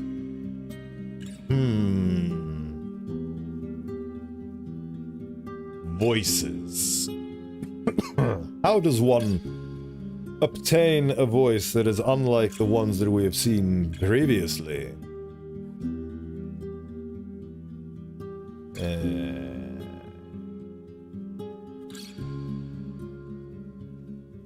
Now, love. The mayor titters. Dinna get distracted. I can't not do a Scottish accent, goddammit. She rubs the meal off his face. A few more spoons and you'll go help Papa in the kitchen, eh? She helps you. She gives you a radiant though apologetic smile, then turns her attention back to her companion. I observe her more closely. I'm starting to see patterns in this game. I observe the object. Time to describe the object in all of its beauty. Her long, full-sleeved linen dress must have been dyed once in blue and once in red to achieve its dark fancy purple, which would draw looks even in Hovlaven. From her left shoulder hangs a green woolen cape, as thin as a shawl, so she's purple and green. The brown belt on her waist has a large steel buckle that portrays a running deer with unrealistically large antlers, growing in all directions like tree branches. Unlike her tribesfolk, she's pale, with powdered and rough, rogued cheeks. And her lips match her outfit, though they're a bit closer to wine red. The thick gray strands in her long blonde hair look more like a fashion choice than a result of aging. Her eyes are the color of her cape, keen and vigorous. Ooh, she's got green eyes. I love green eyes. And brown hair, and a big goofy bow that holds up your hair. Anyway, sorry I got distracted. She's shorter than most of the people around, though. Would still be the tallest woman in most of the northern settlements. While she's around 40, her slim hands add fragility to her appearance. Even though her posture is upright, her legs confidently crossed and her delicate voice assertive. She makes plenty of gestures, but her shoulders hardly ever move. I need no invitations. I sit down on a bench. I wait as long as it takes. After a few more minutes, the boy lets out a gentle cough, and after a pat on the back, the mayor puts him on the ground. You did it. I'm gonna try to be as gentle as possible with the Scottish accent. You did a great job, love. Now I need to speak with our guest, darling. But now I need to speak with our guest, darling. She addresses you. She addresses one of the inn workers, a girl close to 15. Take him to father, will ye? Her tone suddenly gets firmer, leaving no hint of question or suggestion. Yes, ma, she responds. Both her hair and her eyes are nothing like those of her brother, and neither of the kids resemble their mother. So, we have a road warden again. Please, sit down. She vaguely shows you the palm of her open hand, letting you pick any place you want.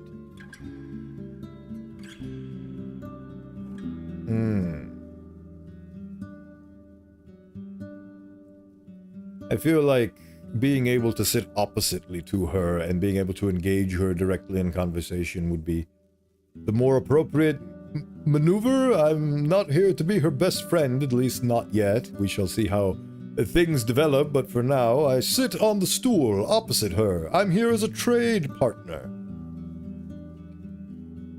You have a good look at the inn's front door. Oh, I messed up again. Give me a counter of how many times I messed up voices. Now for some reason I'm doing a southern accent. Who knows what the hell my brain is concocting. The voices. I'm going insane. Anyway, you have a good look at the inn's front door, leading to a cellar-like ground floor. It's dark with crates and barrels covered with fruits, nuts, and vegetables. The actual inn is upstairs, but the only people who go in or out are the workers, most of whom are teenagers. The children yearn for the inn. The mayor observes your outfit carefully, maintaining a polite though cool smile. Once your eyes meet, she hardly ever looks away. I'm sure you're hungry. My husband will bring us something soon. I appreciate it, even though I am full on nourishment. I'm not hungry, thanks. This is a tough one. Can you nourish me with water and a bath?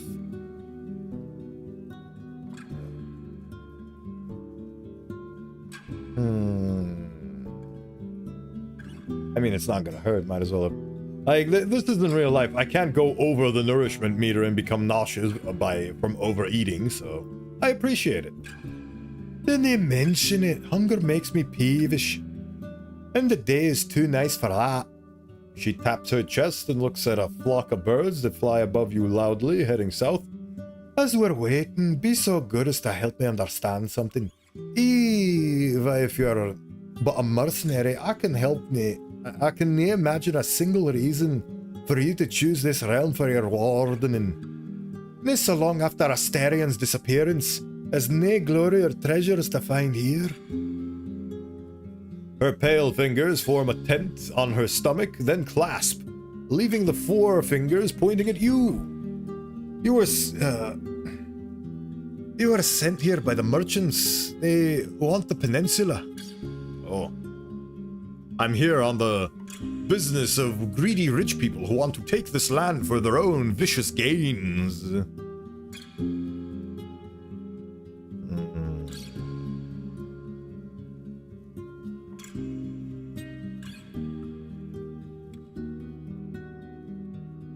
Well, she caught me. I don't hide the fact that the guild needs new opportunities.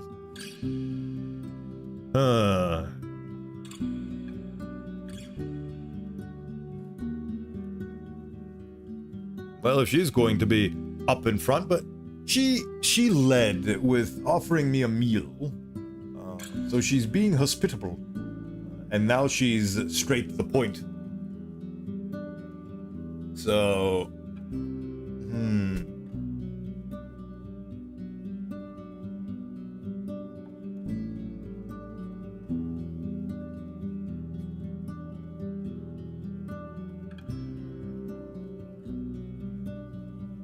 Hint at a threat.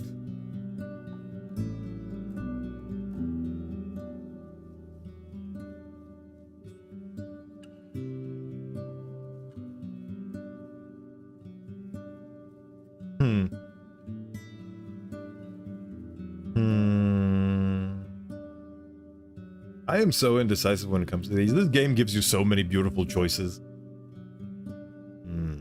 Well, being vulnerable didn't work with the last bunch of ragtag rascals that I encountered. Will it work with this one? Let's find out together. You introduce yourself and confirm her suspicions. The war was merciless for... The war was merciless for all the coastal cities, and now the chief is in agreement with the merchants. Together, we're stronger. You touch on the more obvious parts of a potential deal with the city, such as taxes, but you draw her attention back to the matters of safety. Keeping to yourself, you put your people at risk. Your voice shakes slightly. By joining the 10 cities, you'll protect your people and land. Throughout your speech, the mayor observes you without interruptions, but her fingers are tapping on the deer buckle with frustrations. Finally, she takes a deep breath and looks away at her tribesfolk. It's foolish. It's foolish of you to assume our weakness, Bodhi. We don't need guidance from the cities, nor protection. We don't need help, and I hope to find more than survival. When she looks directly into your eyes, you flinch. I am scared of this woman. I need real partners, ones who will aid us in our growth, ones that don't hide any catch in their promises. Her accent is almost identical to the one used in the city.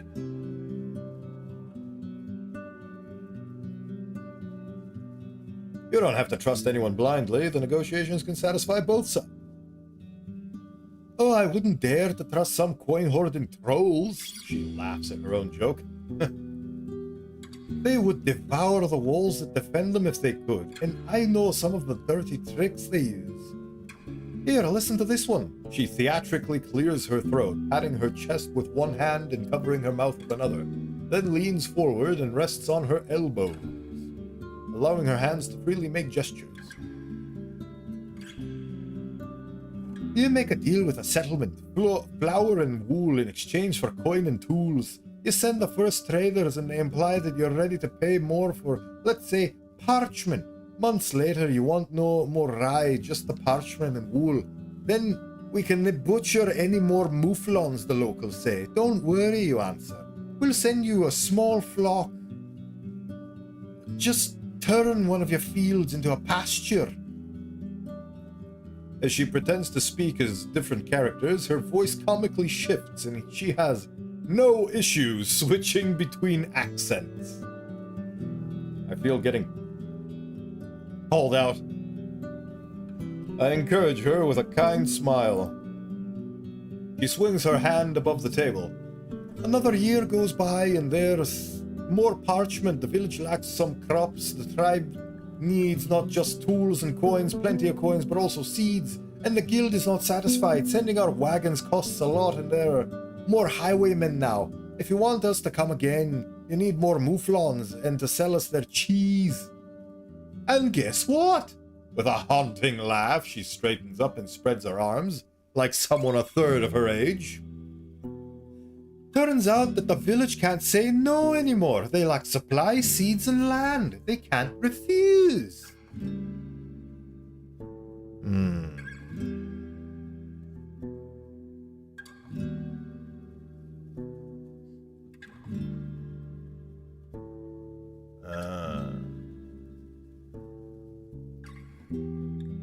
I have no doubt that a smart leader like yourself is going to protect her from these games.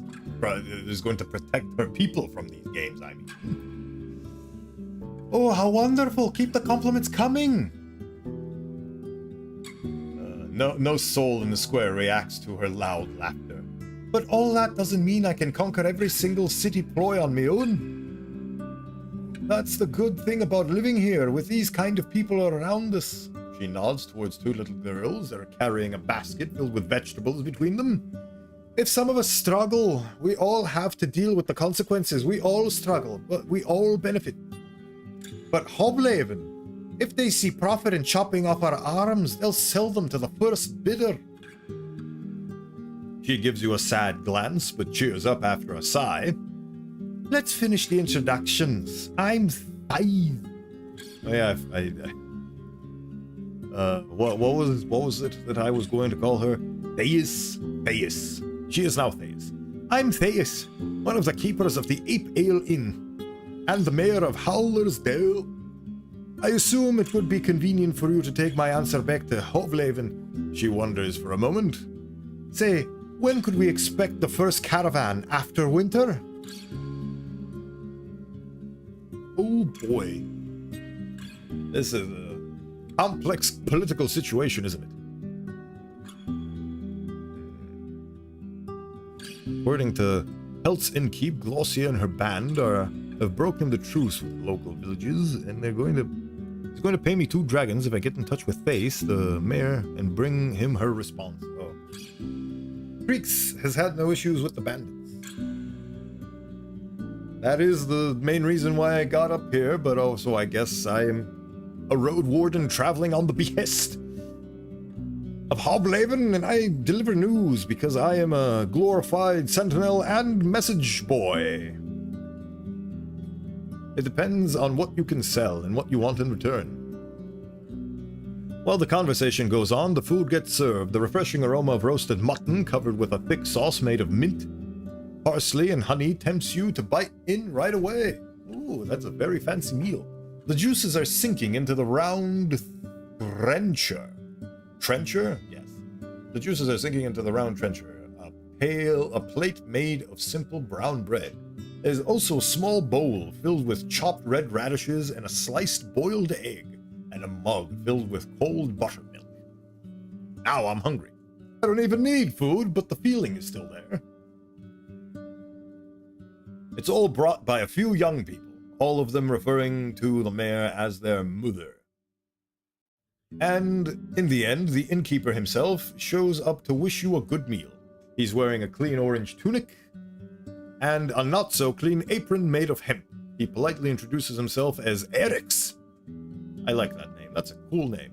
And after confirming you won't get sick from what he prepared, he leaves you as his wife and his wife to your conversation. Thais tears the meat into smaller pieces, then eats slowly, often expressing her enjoyment with a hum. Meanwhile, we get to the important stuff. Sounds like the nearby ground is fertile. The village would gladly pay its taxes in grain and vegetables, with the exception that a squad of soldiers would provide additional protection. Our youth is strong, she claims proudly, so we don't need your guards on our walls. But a lone road warden won't keep the roads passable. We need fighters willing to patrol the paths, maybe even the heart of the woods. That's what we'd expect in return. You're not an expert when it comes to linen, cheese, and wool, so the mayor spends a good couple of minutes describing the outstanding quality of what the village has to offer, especially the clothes, which are meant to be as unique as those made by Master Crispus. Ah yes, the titular character Master Crispus. Oh, I'm blanking on it right now. His brother decided to go into a different trade. His brother's named Pringle. You vaguely recognize the name of his tailor shoemaker, but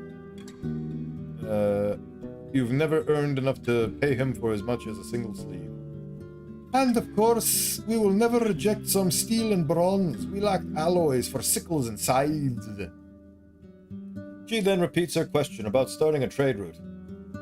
Truth be told, the guild is not sure what the peninsula has to offer. It's going to take more than your village to convince them. Understandable, but you won't find much in the other tribes. They have barely enough to survive even after they trade for our crops. But we have the only decent soil in this realm.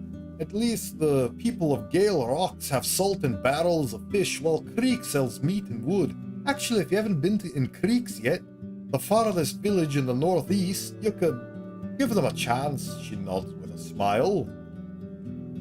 They could use your help with keeping the road safe. White marshes, on the other hand, as well as Old Pagos, are close to worthless. For a trader out, that is. She clears her throat. After these words, she stands up, walks to another table, and offers her trencher to an elderly man who sits there by himself. With a trembling voice, he thanks her, then starts to chew on the soggy bread.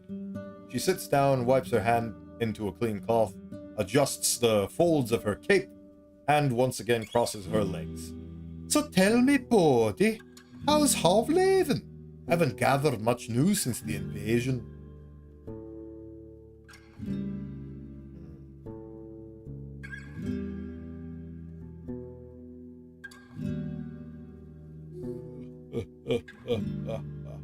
It's far from great. Children who lost their parents during the war have no trade in hand, and there's not enough settlements to send them away. Many people are unable to prosper. It couldn't be easy, not after all the blows that landed on that place. That's the thing with the works of humans, isn't it? A house you build for half a year turns into dust with a single storm. A proud city falls, the Emperor's mask shatters. The children from this village, she glances at a young girl cleaning the table, are just as fragile. They have food, clothes, and walls. But there will be a time of disaster, and once it strikes, and only then, they'll take to heart the same lesson that the cities had to learn, and it will be forgotten again after the next sunny spring. She pauses and looks at you with a sad smile.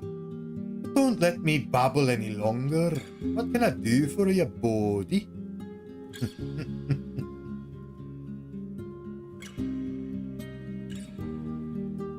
What can you do?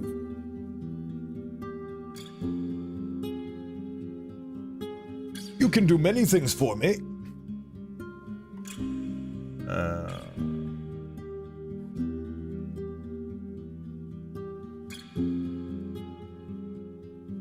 I was in the ruined village south from here. Her tense gaze shifts into an awkward click of her tongue as she leans away from you. I don't even want to think about their tragic fate. No one can negotiate with the wrath of the herds. A long pause. And I better not find you upsetting my neighbors with these sad questions. It was a challenging time for all of us. A wound we won't forget.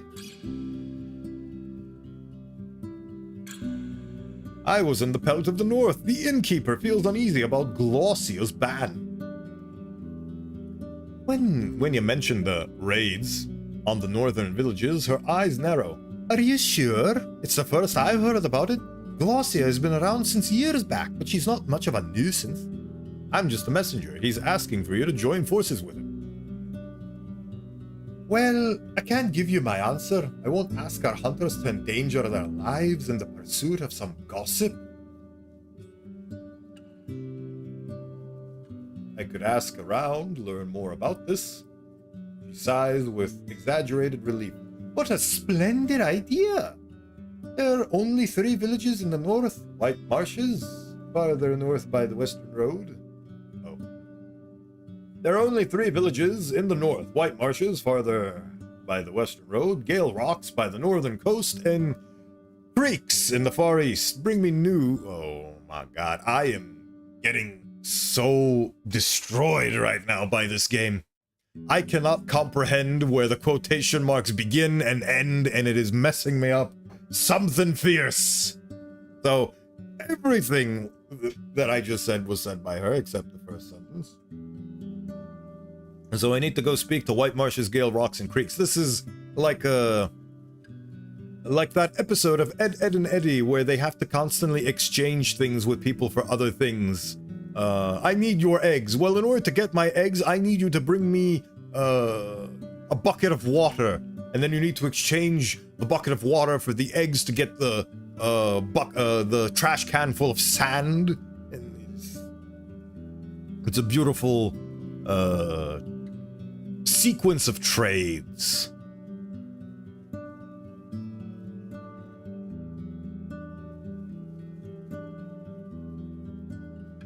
I'm paid for passing the message from here to Pelt of the North. Asking me to ride for you through half of the peninsula and back is a different deal entirely, especially considering I'm broke.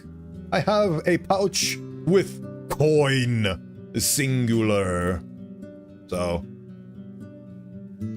she lets out a brief chuckle, but her eyes observe you carefully. And how much are you being paid, if I can ask?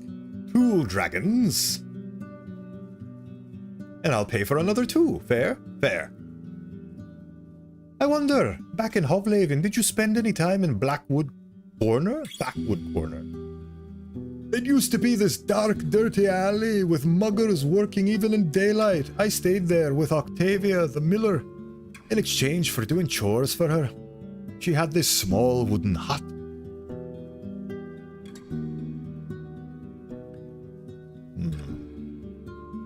Since the war, even the soldiers have avoided that street.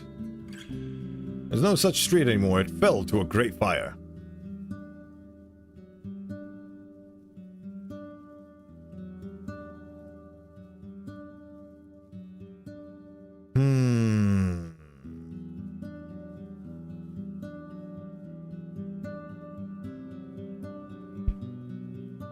It would make you feel like you're in the old days. The Boarhead Inn is almost 50 years old now. You explain that while the place is still called the bad part of the city, the Boarhead makes good coin selling beer and ale to students, merchants, and adventurers. The whole land may turn wild one day. You quote one of the local traders, but Blackwood Corner will stay the same. She sighs with relief and puts her left hand on her hip. Comforting, don't you think? That there are places, these dark corners, where you can always find what you expect living there, though. Living there, though. That sounds awful, and always was. She chuckles. I bet the thugs of my youth are no longer around, so I wouldn't count on them giving me a free pass. But I wish I could have a chance to drink a mug or two with the innkeeper once more.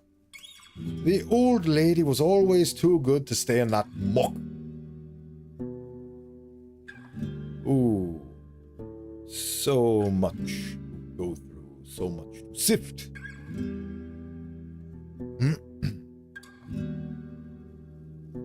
What do you think about the scavenger? That lovable oaf. That's the collection of words that I wanted to employ. Ah, he's still alive, she says with distaste. He brought us some news from the north and paid off his debt to us, but he's an idler and a prattler. Drinks, too. The further away he stays from here, the better. Well, it's a good thing that I made him go to the pelt, then. I'm looking for a Starion. She stares you in the eyes, then turns towards Dave. Is your palfrey a mare? We have 2 jacks, could use some mules.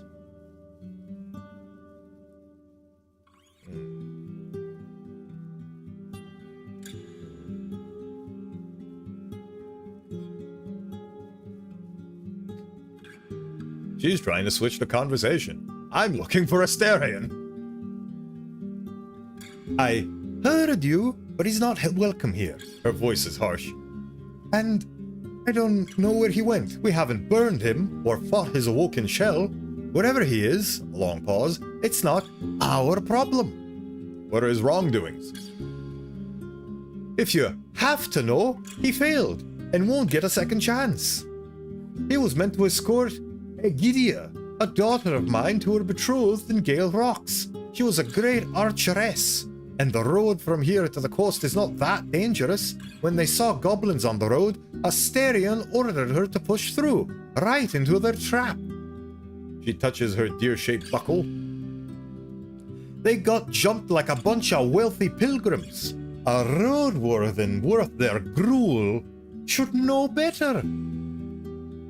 He can fight with a blade, but my girl, she never had a chance. She sighs and looks at the gate. He disappeared soon after his pitiful attempt at apologizing to me, and we closed our doors behind him for good. I'll let you know if he ever tries to return. Did you ever find your daughter? Seems like a horrible circumstance. For a few breaths, her green eyes seek something in your face. Her words are careful, yet hesitant. She's with the Fogs now. The goblins were after food, so they carried her shell away. One day she's going to charge at our walls, awoken and empty. Even though she was bit mawkish, her heart was strong and patient. She listened to people, was ready to help them, and to cry with them.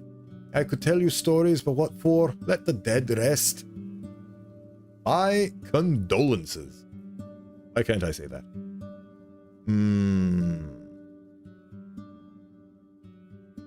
You have quite the big family. She titters weakly.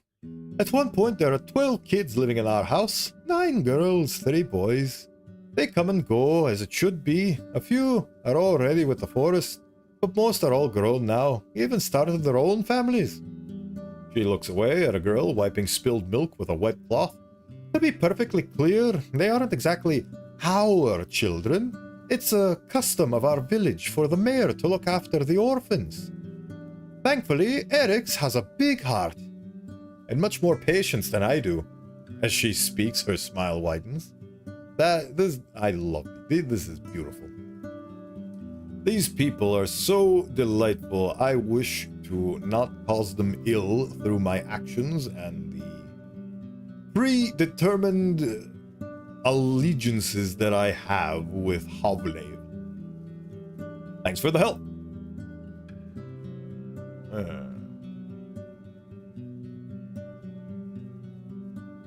Tell me, how do people dress in the city these days? Is it similar to what we have here? Before the war, the merchants were wearing those really long dresses and robes, way too long for my taste. They got mud stains after every rain, and I see no reason to keep shoes completely hidden.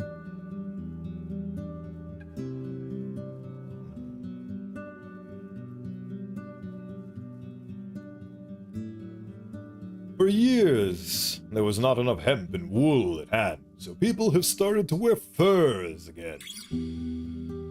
Ah, that's just sad. When I was there, only the monks wore them for some reason. I've no doubt that the vengeful beasts have thrown the roads into a nightmare. The city folk would be smarter putting on rags. Even though she sighs, there's a cruel satisfaction in her smile. Ooh, bully. You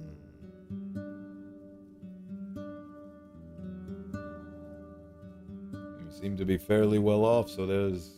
What's your secret to being so well off? She reaches for her buckle and her voice grows cold. There's no secret, traveler. There's hard work, risks and sacrifices, and the support of those that care about me. The good things that happen to me shine on my people just as much. Think about it before you mention it again. She adjusts her cape. Thank you for your time. You're in front of the Ape Ale Inn. I can speak to Thais, I can speak to Erix, I can speak to Akakios, the trader. And I can also leave the square. Oh. I think that our capacity, the achievement to reach Howler's Del Dulal finally is excellent, and I'm very glad that we managed to reach this place this stream. It is a very confusing map, but I will figure it out next time. Not in its entirety, but we will explore more, and I will figure out how to proceed with all of these beautiful things that I have. Journals, look at all these missions. Explore the peninsula, new life. Well, this is a backstory, character backstory quest, so. But I'm very glad that we managed to escort the scavenger, even though we found out that he's actually a drunkard and a maniac. He gave us his piss jar, which is like we adopted his child, his troll piss jar. Oh. Yes, I feel like it is time. Call it a day for today and find out who we shall be raiding.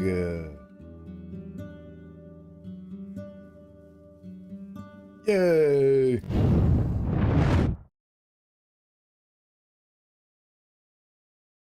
Where is the thing?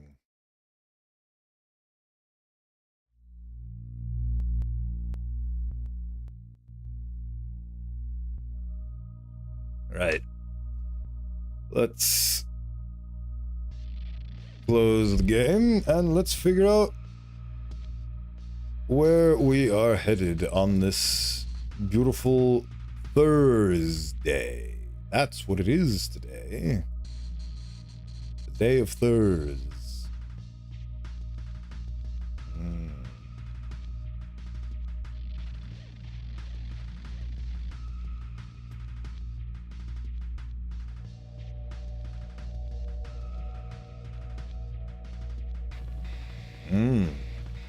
Oh.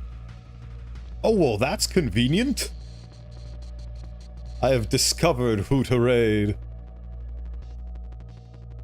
Very quickly as well.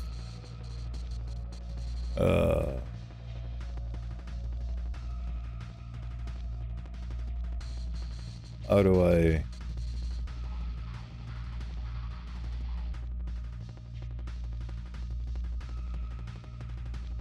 Does this work? This channel is intended for mature audiences. Yes. So, thank you very much, everybody, for tuning in to the Bodhi T Show, and it is now time for us to close. We shall be rating A_Valkyries_Kiss, because the lovely individual rated us yesterday, and that was very nice, so we are returning the favor as well as we can. Microphone's instinctively close to my face again, but that is okay. I am very excited to see in the VOD how my latest adjustments panned out in terms of stream quality. Hopefully improved rather than decline, but model's still in the works. I am tinkering with it, and it shall be done. By the right of the roadmap, everything shall be as is. I click raid now.